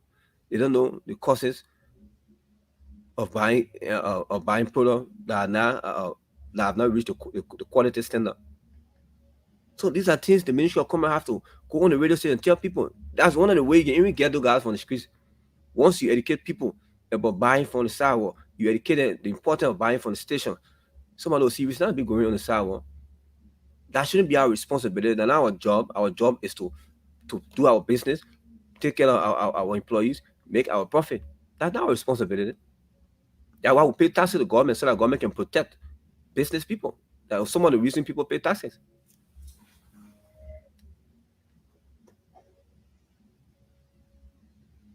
Generation, yeah. Um, yeah, Mr. Suma, thank you for having the audacity to come in and discuss the problems that you are facing in the petroleum industry. I hope that whoever is listening to you from the government side can take action, because this has a lot of implications, ranging from you losing money to, health hazards, you know, uh, to the government losing money as well. So definitely, I hope that this issue can be resolved one way or the other. It's just, yeah, it just doesn't sound good. Again, systemic processes and the systemic issues. That's all I have to say. Thank you very much, Dr. Richardson. Mr. Tricon, can you go ahead? It's good having you. You are always welcome on this phone talk. Come and talk to us. If you are ever blessed to meet and discuss with the Commerce Minister, the LPRC Director, come on, come back and talk to us. If there's an improvement, I mean, we go into world selection, more to these stories, but we appreciate your time on the show, and we say you're always welcome. Thank you. You can give Thank you us your very much. closing. Yeah, give us your closing, sir. Thank you so much. It's a pleasure being on this very big platform.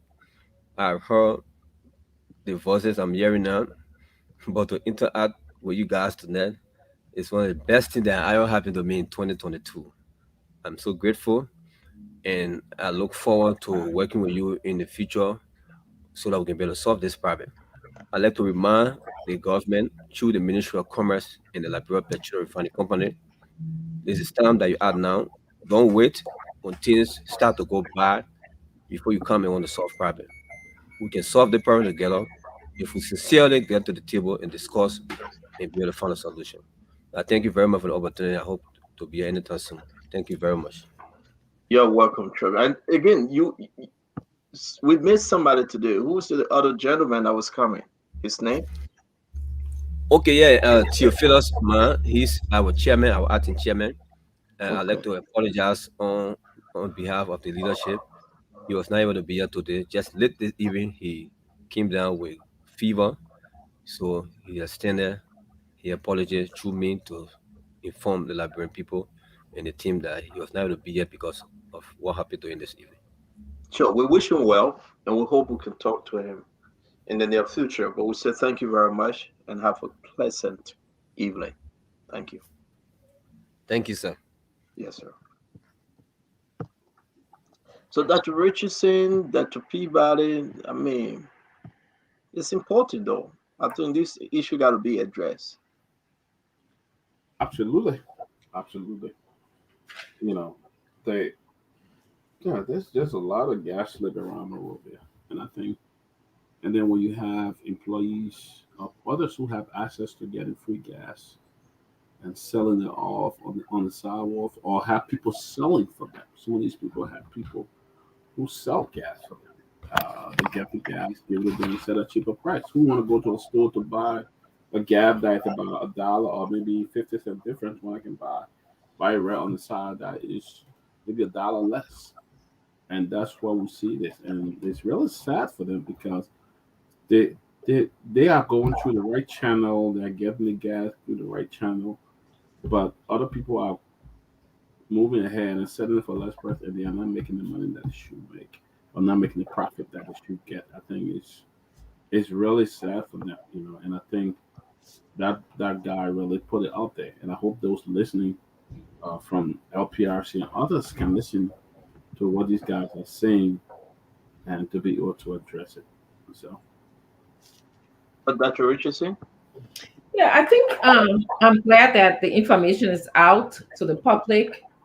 He raised a good point where he talked about awareness, that the government needs to make people aware of this problem. Although I think that is their association can also partnership with the government to do this. And he's right, it's not their responsibility, but I think that could be a social responsibility.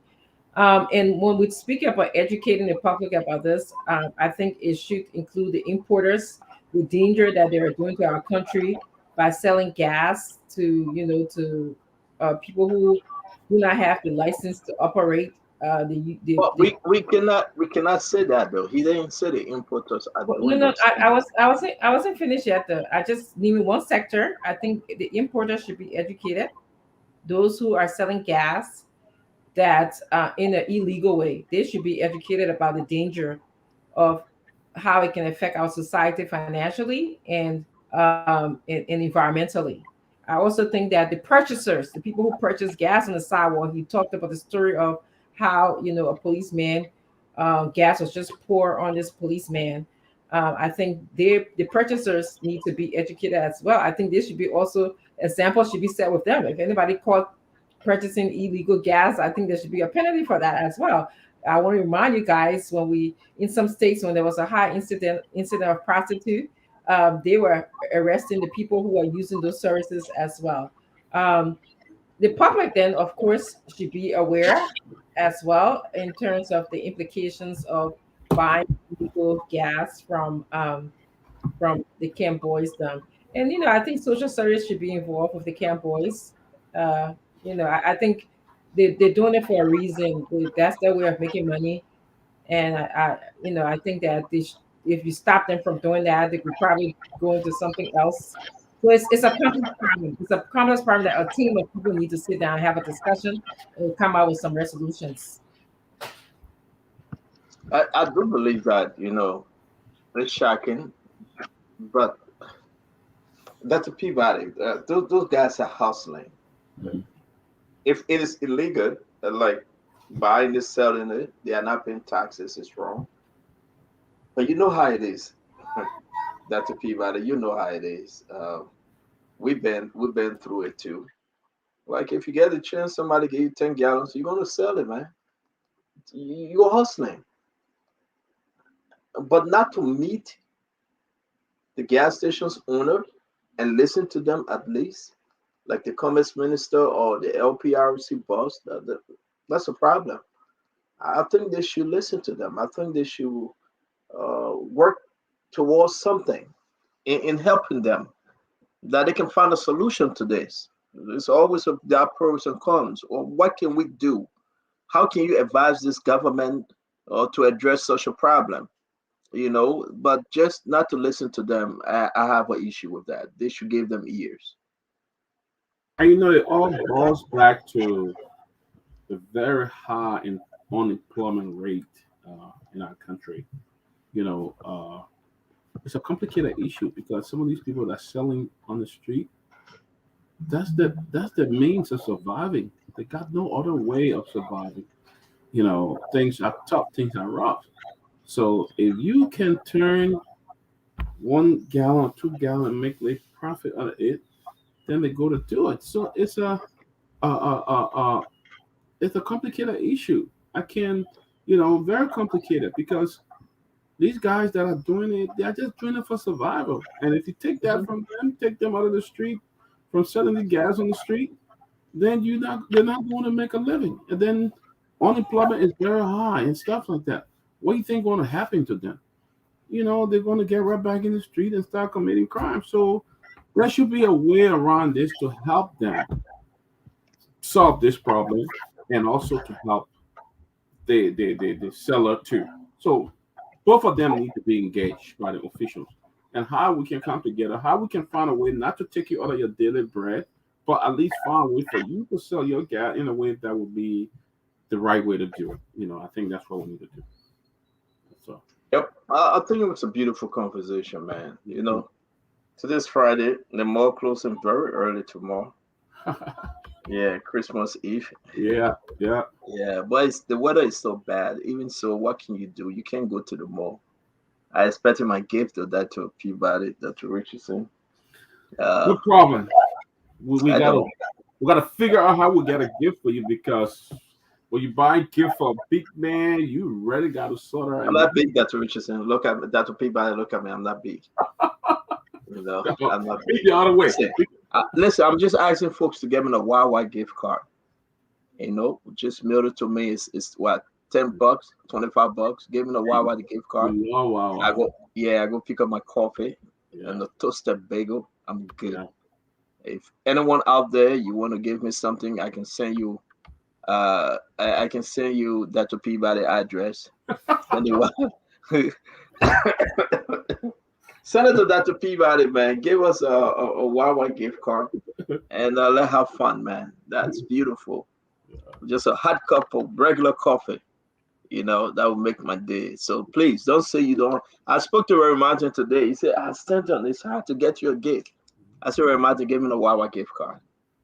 And he said, You oh, love wow. you love Wawa. But he does also. He always go to Wawa and get 24-ounce Wawa coffee, 24. I said, Reverend, you got to reduce this. I drink 20. And he said, Stanton, I'm older than you 20 years, so I can do 24. But we really want a Wawa gift card. That would be the best thing ever. I can't drink coffee. I just drink like the regular hot tea, and I mean. Yeah, I love the coffee, bro. Wow. So it is announced that the Vice President of the Republic of Liberia will be our guest tomorrow. Madam Joa Howard Taylor. She listened to the show. Can you give me the Wawa gift card, VP Joel? Just a little band, he will give it to me. Yeah. She will be our guest tomorrow, though. We'll be having a wonderful conversation. She will be in studio 8 p.m. Again, like we said, the show will be starting 8 p.m. tomorrow. We invite you. It will be the year-end message from the Vice President of the Republic of Liberia. We will be discussing everything. All members of Spoon Talk will be seated 3:30 Eastern Time, America, United States. No, sorry. It will be 2:30 because the show will start at 3. Okay. 3 p.m. in America. That will be 8 p.m. in Liberia. You understand? I will say this again. The show will start at 3 p.m. Eastern Time. New York time, America. That will be 8 p.m. in Liberia. The VP will be in the studio. We'll be discussing issue concerning Liberia, the way forward for our country called Liberia 2023, elections, everything. There will be no phone calls, none. I got to make this clear now. But if you have your question, you can post your question on the Spoon page. We will be taking your question from the live feed. So we ask you to also participate by writing your question. If you have a concern, we will read it. This will be a 2 hours program, no more, no less. It will be informative. It will be very, very important for you to be part of the program. It will be everything, the election, everything, the census, everything, the office of the Vice President, the way forward for CDC, because she's on NPP. They are now joined CDC. They won the first election, the chances of winning the second election. What she's bringing now to the 2023 election, she's now part of President Weah. She's not going anywhere. They are in it to death. So what she's bringing, what's the new CDC? What's the new tag team? President Weah, Madam Joa Howard Taylor, what's the new team? So we're going to be asking a very important question. We're going to be having a cool show tomorrow. I can announce before the year end, we are working to bring another high-profile guest for their year-end review as well, that they can speak to you, our fellow Liberians. We want to say some of you having problem since the lightning struck the compound. Our audio system in the studio went off. As of now, they are working on it. We got a new transmitter. You'll be able to hear us better. All the 3 stations will be up and running, and you will have time to enjoy the Spoon Network. Something good is coming up for Spoon. We'll be announcing it to you pretty soon. It's beautiful. It's good. It's interesting, and you will be part of it. We want to say, as we move towards election, we welcome every one of your ideas. Sometimes we get rough, very hard at the Peabody, and sometimes we just remain cool. But that's the best way. We attack opposition, imposition, and no position because we want Liberia to be better. All right, this is who we are. We are all friends, man. Nobody getting paid here. Nobody getting a dime. But we do everything we can to speak to you. That when you get to the ballot box, 6 o'clock the morning of October 10th, You hear my voice in your head. As you begin to think, who am I going to vote for? George Manawia, Joseph Yemabwaka, Alexander Benedict Cummings, Tewon Gonglo, Simon Fremont. Maybe you'll be having the 20 some more names. But before you get to the voting booth, you will have made up your mind. That to Peabody, that to Richardson, that's what we need to do. You will have enough of the information to decide who you're going to vote for. Even when you stand online, there will be nobody to convince you because you're going to be singing, I got my mind made up and I won't turn back because I want to see my country so better. I got my mind made up Sing, brother. and I Sing. won't turn back. Sing. I want to see my country moving better. You will be singing that song and your mind will be made up because we will give you everything you need to know. So we're glad to have Madam Joa Taylor as our guest. And I want to say that to Dr. Richardson, it's important that you remember when we went to Liberia, she took us to the guest camp, the wild that we see at the back over there, the beautiful place. I want her to give us some information, as to how far that program have gone. You remember she built something, right? Yeah. Talk to us, Dr. Richardson, because you were there, you were very close to her. Yeah. She started a program on the grounds of the YWCA for young women, and it's educational program. It was in the early stages, so it'd be good to hear the progress they've made. Then across the street, well, not too far from there, it just seemed across the street is where she had the Starfish program, which is another program she started for young girls. And I learned, she told us that that program is not only stationed in Liberia, but it's kind of African wide. And she does go out into the different rural areas of Liberia to support girls in those areas, make sure they get good education, make sure their mindset is focused on empowering themselves, increasing their self-esteem. She does a lot of lecturing with young women. So yeah, the Starfish program, I remember that was the name of it. She gave us a little booklet on it as well. Yeah, I mean, she's doing extremely well. I just can't wait because she have other partners with her that contributing towards that project. Helping young girls in our country, young women in our country, and I think she's at this time ready to tell the Liberian people where we are. Dr. Peabody, you were at the program that day, so talk to us, please. Yeah. She's involved in a lot. One of the things that she talks about that she's been doing, she's been involved in getting pads for young girls and women in the hospital because there have been incident where sometimes new mothers, have the babies and they don't have the pad, and the women know what the pad is. And at some point there was an incident where they said one of the lady had to use cloths or use leaves to protect herself. So I took a keen interest in that. Honestly, came back.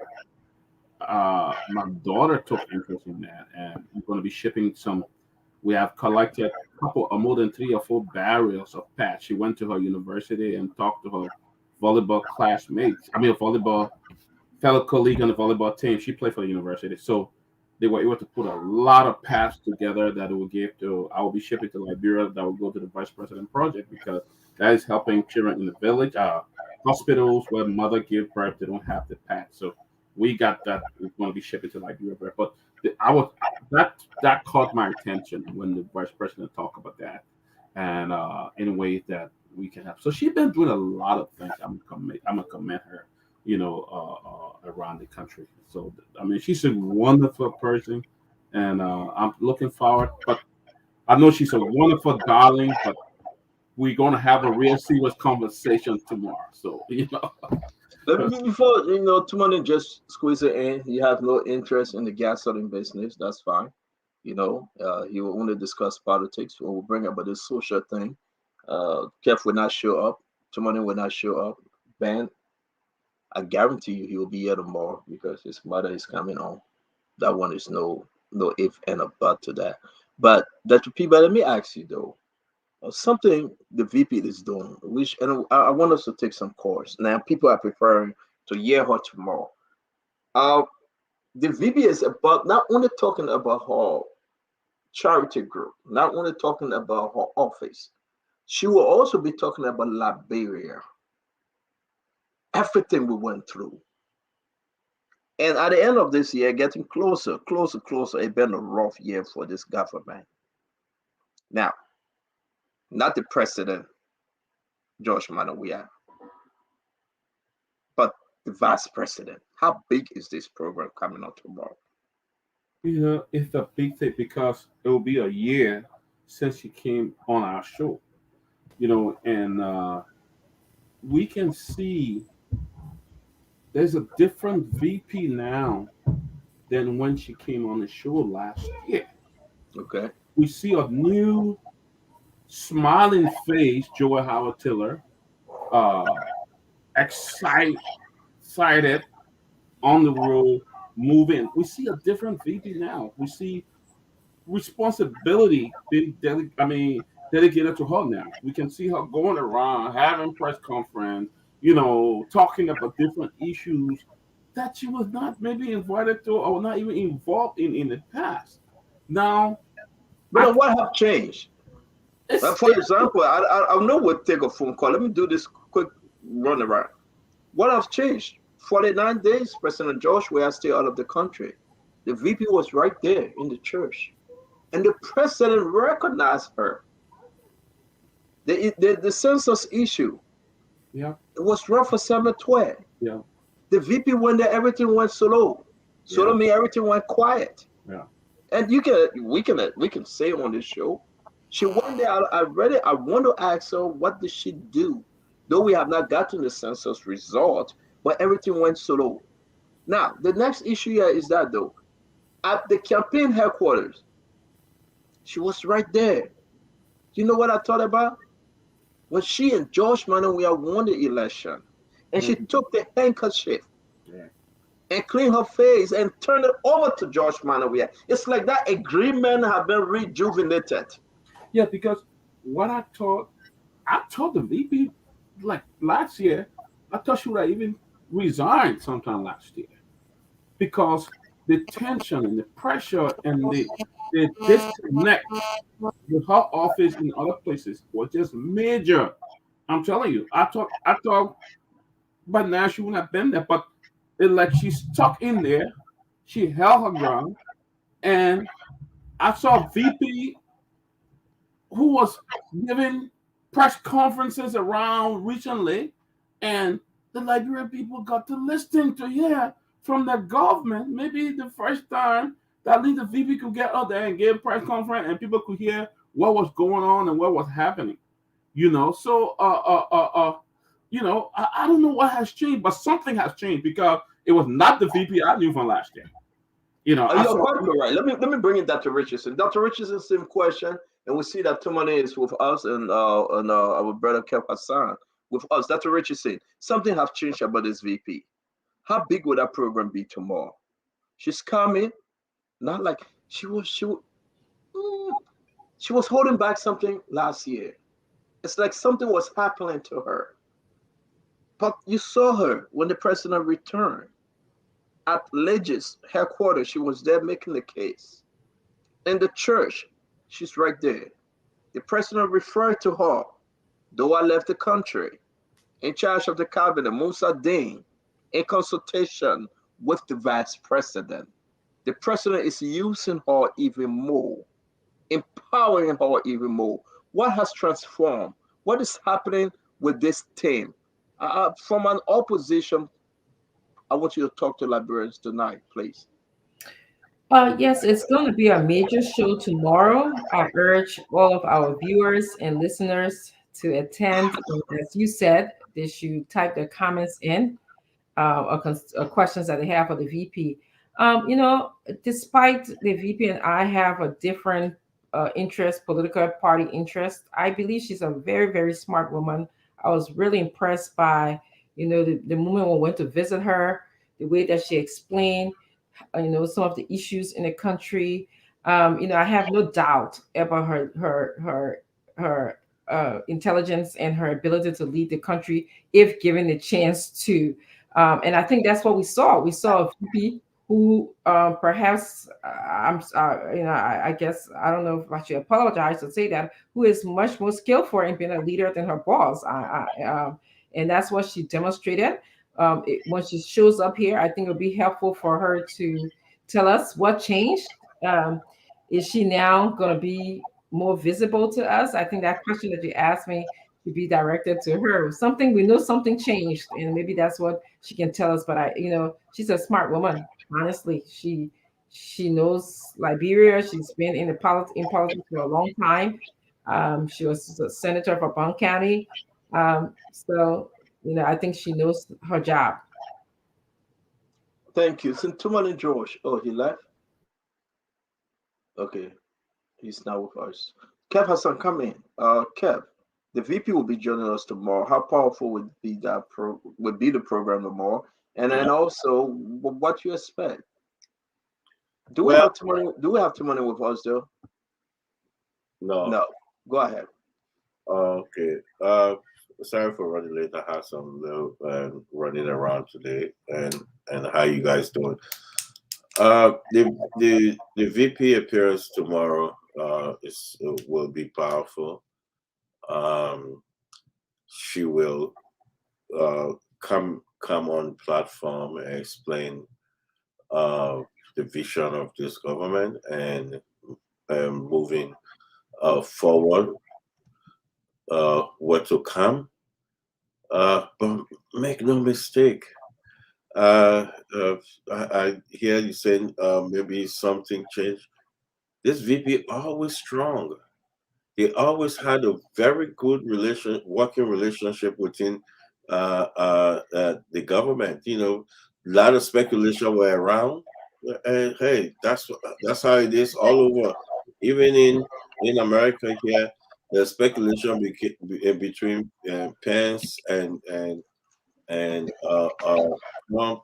Speculation is always there, but uh, they had a very good relationship, working relationship, off work relationship that we know about. So within us, in our CDC party, we sense no difference. There's nothing that we saw that is different. But out there, people will spin it. But tomorrow you will see that she always work for the interest of the Liberian people, and she will explain some of our and achievement and moving forward. But she's a strong woman, and she dynamic vice president, and we will see it. And we will see it tomorrow. But then folks out there, thought that in problem speculation. I remember Darius Dillon said, "Hey, take careful, so you take your knee off the of the vice president." But no. Tomorrow you will see the vice president that. Let me say this. Tomorrow you will know that why the president picked her as the vice president. She's dynamic, and she will show why we pick her tomorrow. Thank you very much. Sintumani George, you've been around the block, man. Something have changed since we met the VP. And let me tell you something. I can say to everyone tonight, she's they say a head of a kind of cook. We enjoy her food that night. Yes. And I would say to you guys, man, I can't wait for her to give me some of that raspberry. That raspberry was good.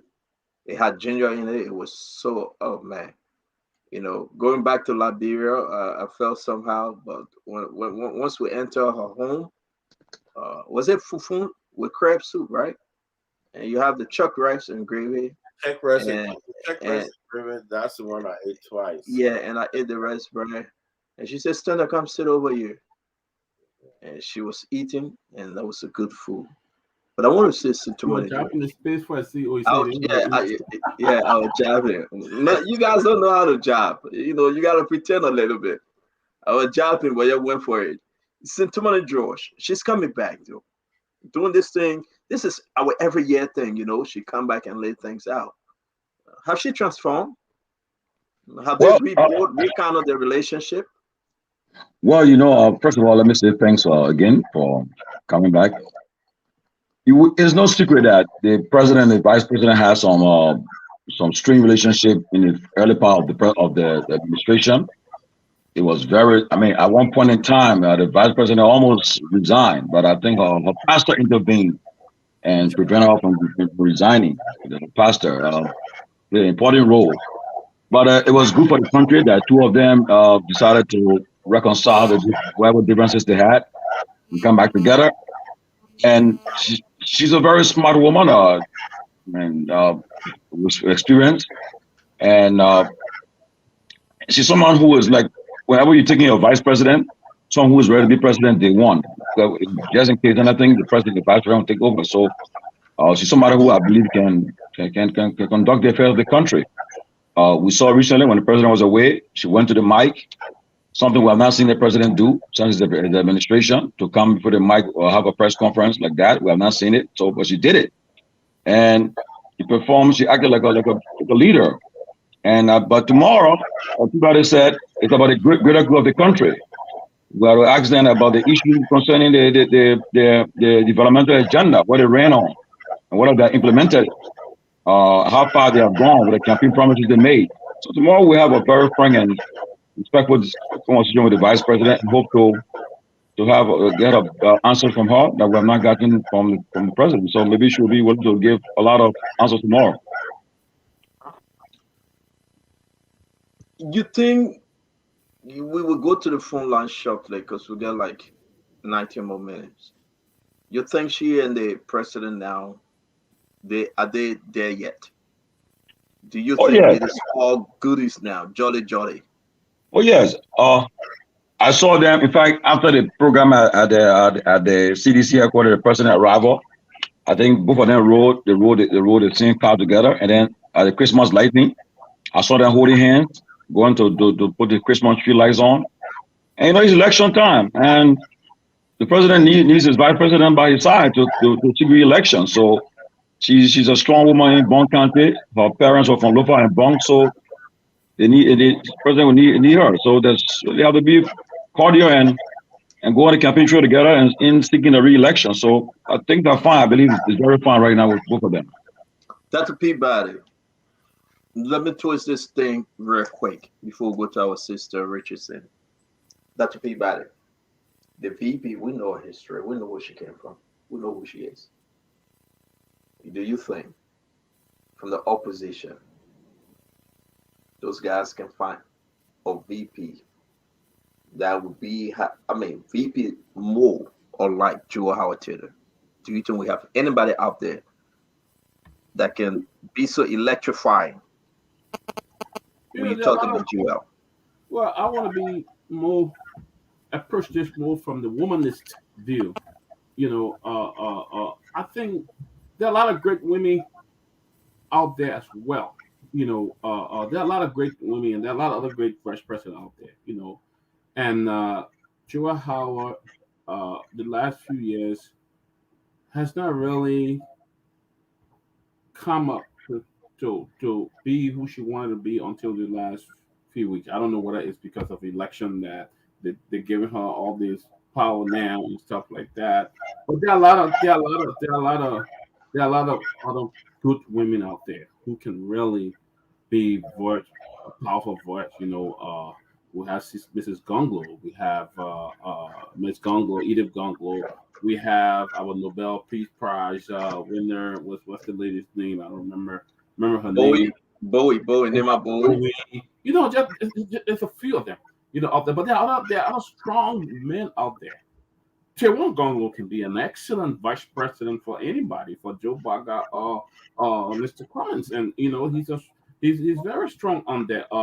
Jeremiah Cohen, great guy, very good, strong, you know, leader. The Nima vote and all of that. So I believe there are strong folk out there. But I must say that I mean the vice president Baga is now you're getting to see a vice president. You know, election now is around the corner, so we got to give her all the control now before, you know, and stuff like that. But she's a strong woman, and honestly, I'm proud. But like I said, there are a lot of other women out there and men as well who can be as vice president nowadays. Thank you, Dr. Richardson. Yes, I agree with Peabody that there are women who are just as good or even better than the vice president in Liberia, who can, you know, serve as a vice president. You know, I think we see that the vice president's working condition inhibited her. You can tell when we met with her, she had that energy. She's well articulated. She knows the issue as it relates to, you know, women and some of the problems in the country. But I really think we've seen over the past couple of years that she didn't have a good relationship with the president. As you can recall, there was a leaked audio tape, you know, where that demonstrated some concerns that people had about her returning to be vice president for the president. Um, and I think that now again, is it because we have elections coming up that they have rekindled their relationship? You know, those are some of the questions we can ask her tomorrow. You know, is it because of the election that you have rekindled your relationship, and many more other questions. So, but yes, I think she could have been more. You used the word electrifying. I think she could have demonstrated that electrifying ability. I didn't see that. I'm not saying that yet. I think she has it inside of her. I think she's been, not used effectively by this government.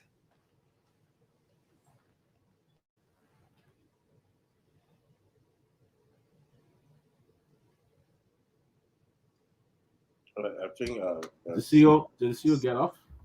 the CEO Dr. Richardson, go ahead. You CEO go off. You take charge. Oh, okay. Yeah. So I know he said that in a few more minutes he wanted us to go to the phone line, or I don't know if he wanted us to do that now. But do you guys want to just say any final words Yeah, about? let me say this. Yeah. Mhm. Yeah, I'm hearing you guys talk about uh, uh relationship. Uh, in life, you know, everybody do have differences. That's a fact.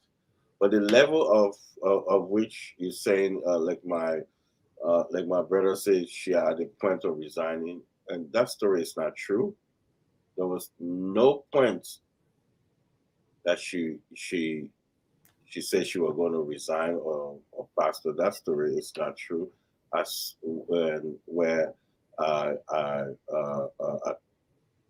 think that I know that when Romans around will say things, and the level of which out there uh, that kind of confusion between the president and the vice president, that I can call it make believe.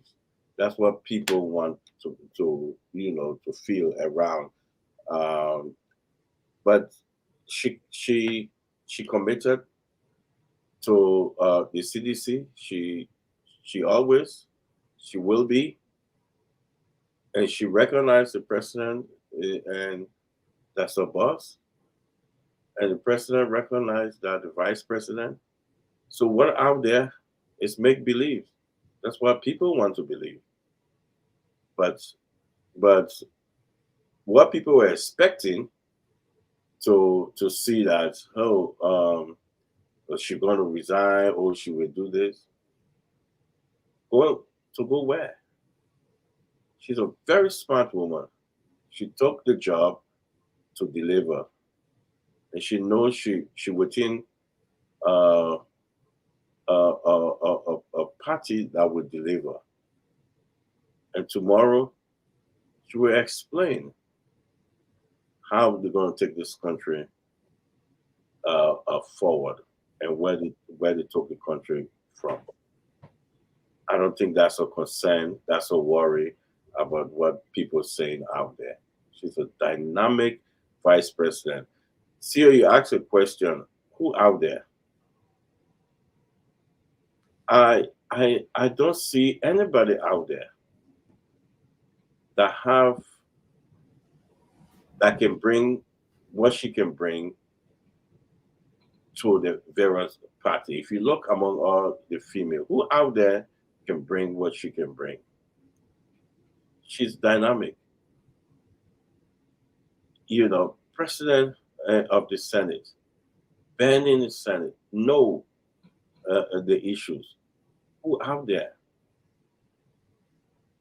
My answer, no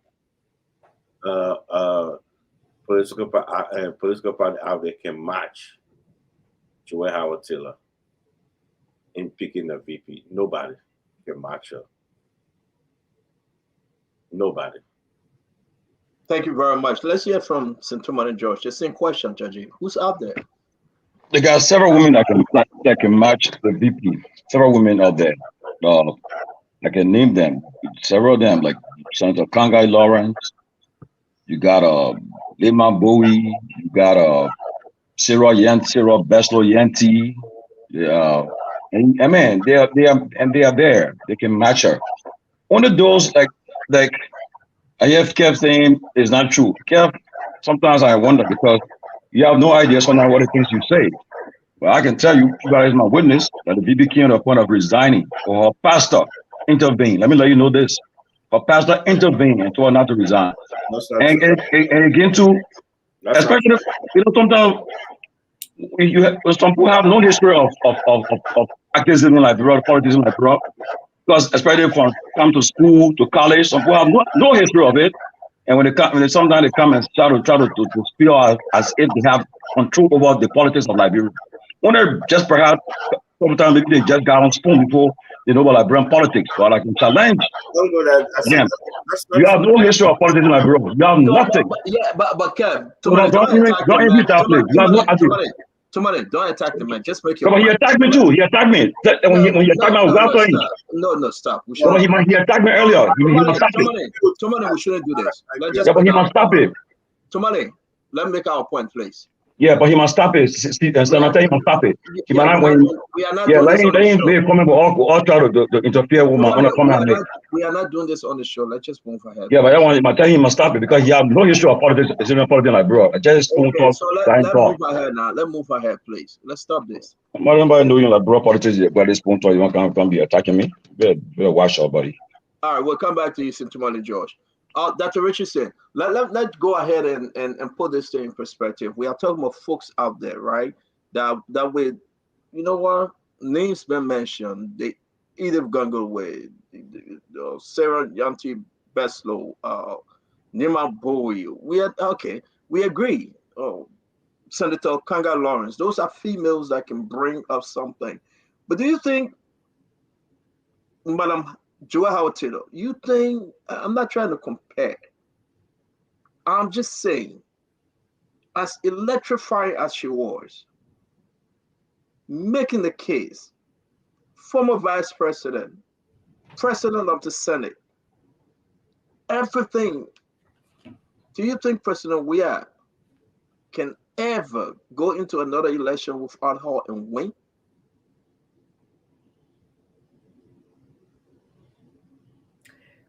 Well, so she came to the president by way of a coalition. So there was a, collaboration going on. I believe that contributed to their success in winning. I believe the president at the time was very smart in picking a female Mhm. person.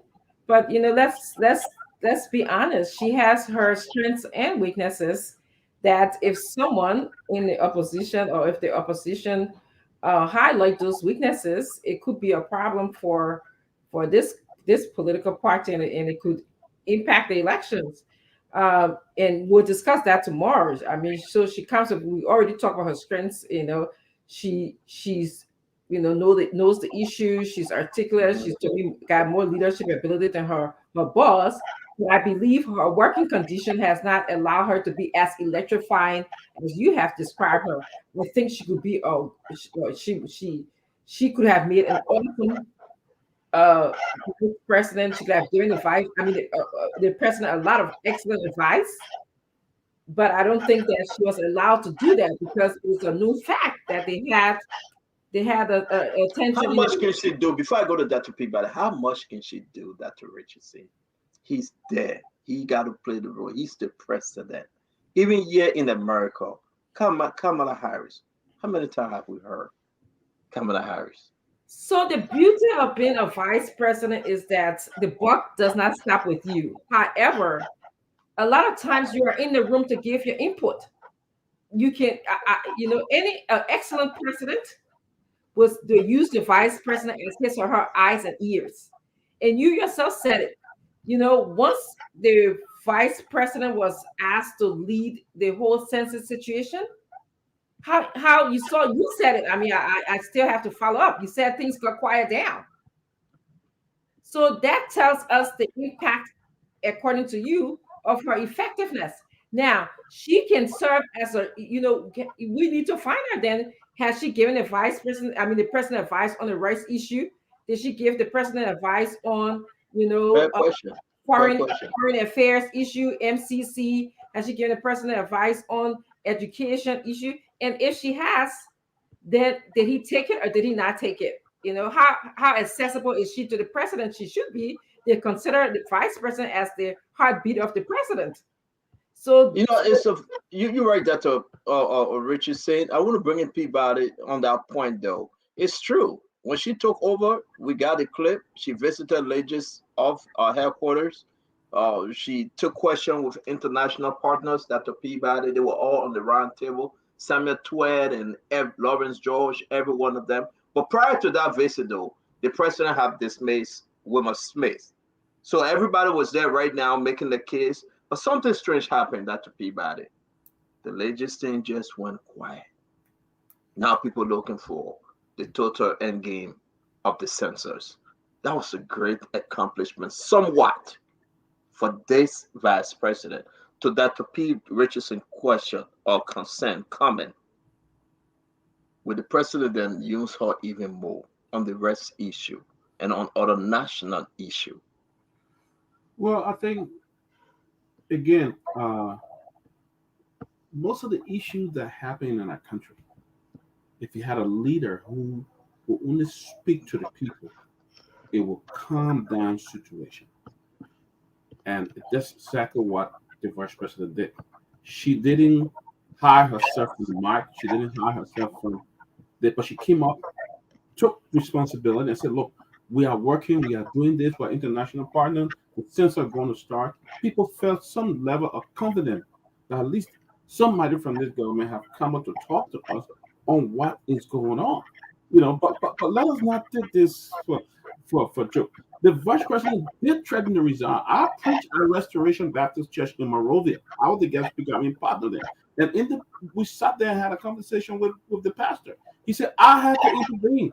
I had to get on my knees and pray with Joel that day. I tore the letter off. And we prayed for the interest of our country because I want to see our country going. It was true that she threatened to resign. I was the guest speaker that day at Restoration Baptist Church. So the thing is, now I'm glad that we're giving her some of this responsibility, but I hope she's not being used because they want to win election.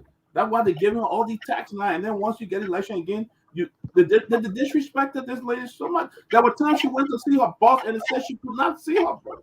We heard about all of that. But I'm glad that now they're giving her this responsibility, and you can see the impact that she's making, going around talking to people, and people are listening, and people are calming down because the leader have spoken. At least we can listen. Wow, that's powerful. You want to finish this, and we'll go to Kev Hassan, Sintoman, and Josh.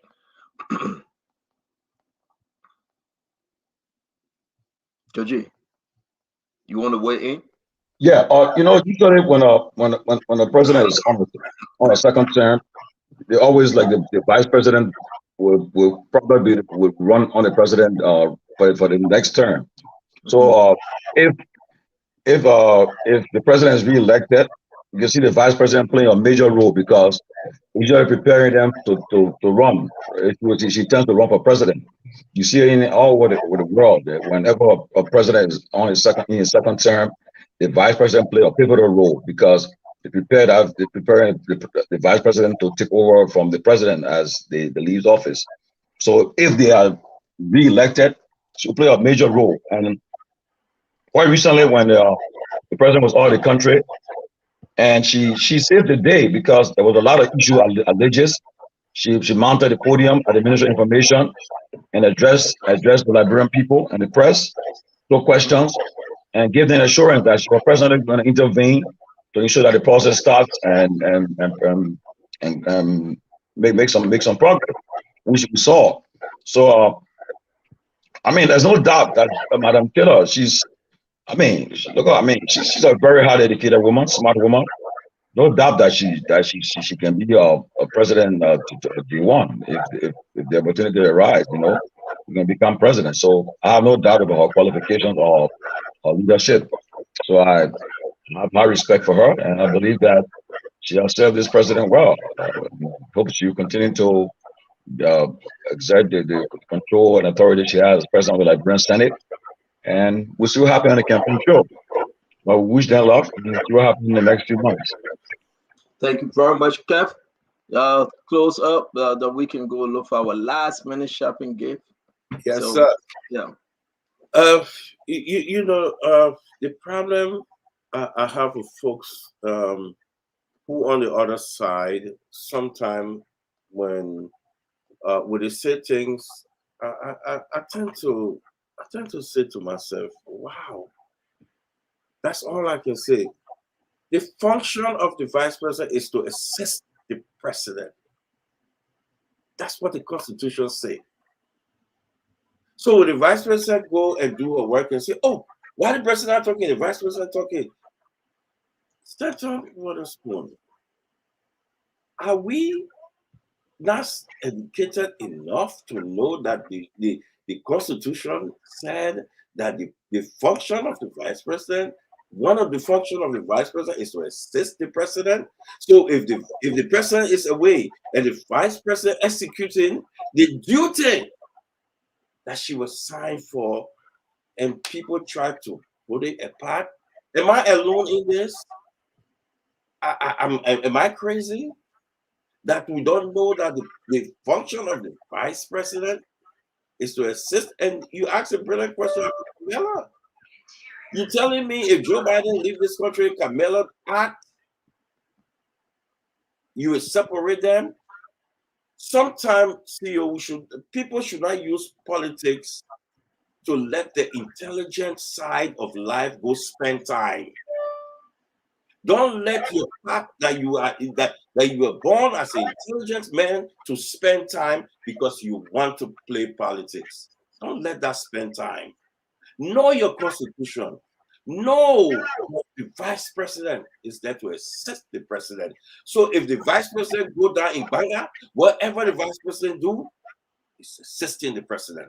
Legis assisting the president. Everything in the Senate as the president assisting. She dared to propagate the president, the interest of the government. That's what they do. That's why it's a 50-50 tie. Who break the tie? The vice president. And 99.99%, 100%, the vice president will break the tie in favor of the government. It happened in America here. Why are we Why are we using our intelligence side to go spend time? And you know, I told you this to the CEO. You know, one of the most hurtful thing people doing to our people, when you speak the truth and you read the live field, you see people telling people speaking the truth, you're dumb. You don't know what you're talking about. It hurt me to see my fellow Liberian, my fellow and black men that will live in this world to know when you say the vice president duty is to assist the president, they're telling you you're dumb. It hurts. Not because for me, it hurts because where are we taking our nation? To separate the vice president from the president. You cannot.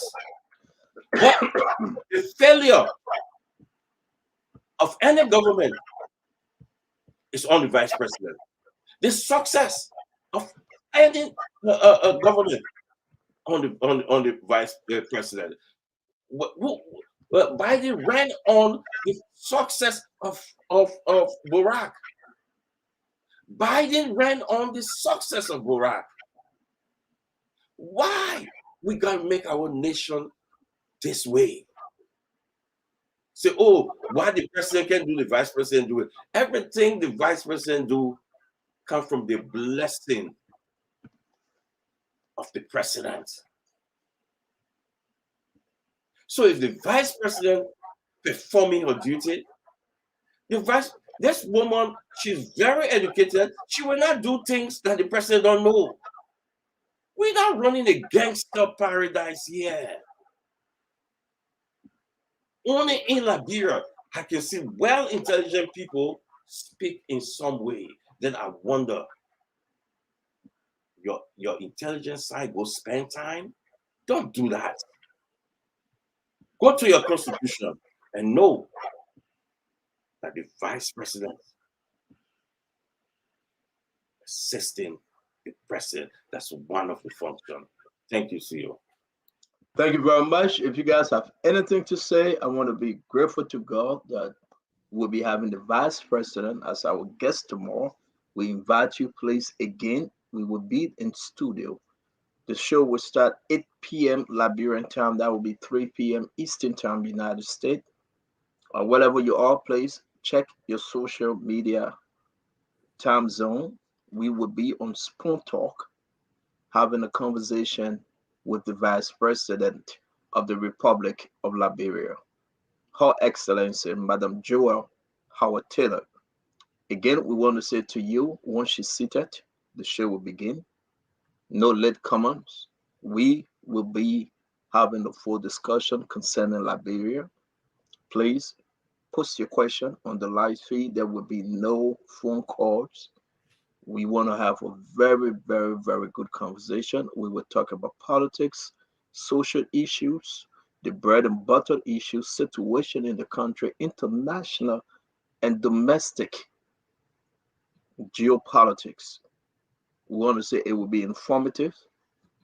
She's setting the agenda because I believe she's not only going to speak as a vice president for her office, she will be speaking also for her boss.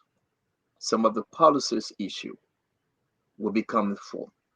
We want to tell you, please, it's Christmas time. I heard that too many want to get his Christmas hat. You know that Santa hat. I got mine already. I'm going to put it on. Will be in red, flashy. It will be a very important conversation. It will be us.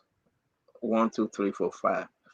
I don't know whether Ben will come. Maybe we'll kick Ben out because Ben will be the spoiler, But it will be us. We want to say, have a wonderful evening. It's cold, it's raining. Swallow your fufu, drink your hot pepper soup, rice. It will be a great show. If you have anything to add, any question, any concern, any topic, go on the Spoon page and let us know. We'll share your thoughts and your concern. Guys, you have any closing? Anything else? Back to the few guys. I want to say we hope the government can intervene, LPRC Commerce Ministry, that they can work on the fuel shortage. Going into the new year, it will be it will be rough. Trust me, it will be. We'll be talking some hard politics. You will not like it. It's up to you. But we'll be speaking to the Liberian folks. We'll be discussing President George Manawia, Jose Yemabuaka, Mr. Cummings, Alexander Cummings, Tewa Gunglo, Simon Freeman, uh, Madela Cooper, and everyone that was sure their heart in the race. We'll discuss them. How about Fagon? Fagon announced it. Fagon is a joke. President Fagon. It would be. I say it's a good joke in a good way. Fagon is our friend, but we will be discussing the issue about Liberia. Trust me. If we talk about your candidate, you won't like it. So it's up to you. But we're talking about everyone. It's my right, my opinion. If I feel that Fagon shouldn't run for president, I want to say it. If I don't think Fagon is joking, I will say Let's say you're running middle. What? Hey, man, say you're running mid. Who ought to be running middle Fagon? He would turn around and assassinate you.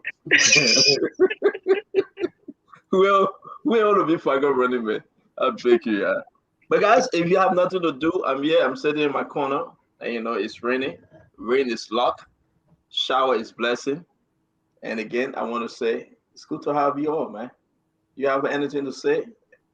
Great show, man, and great show, right? Looking forward to best person tomorrow.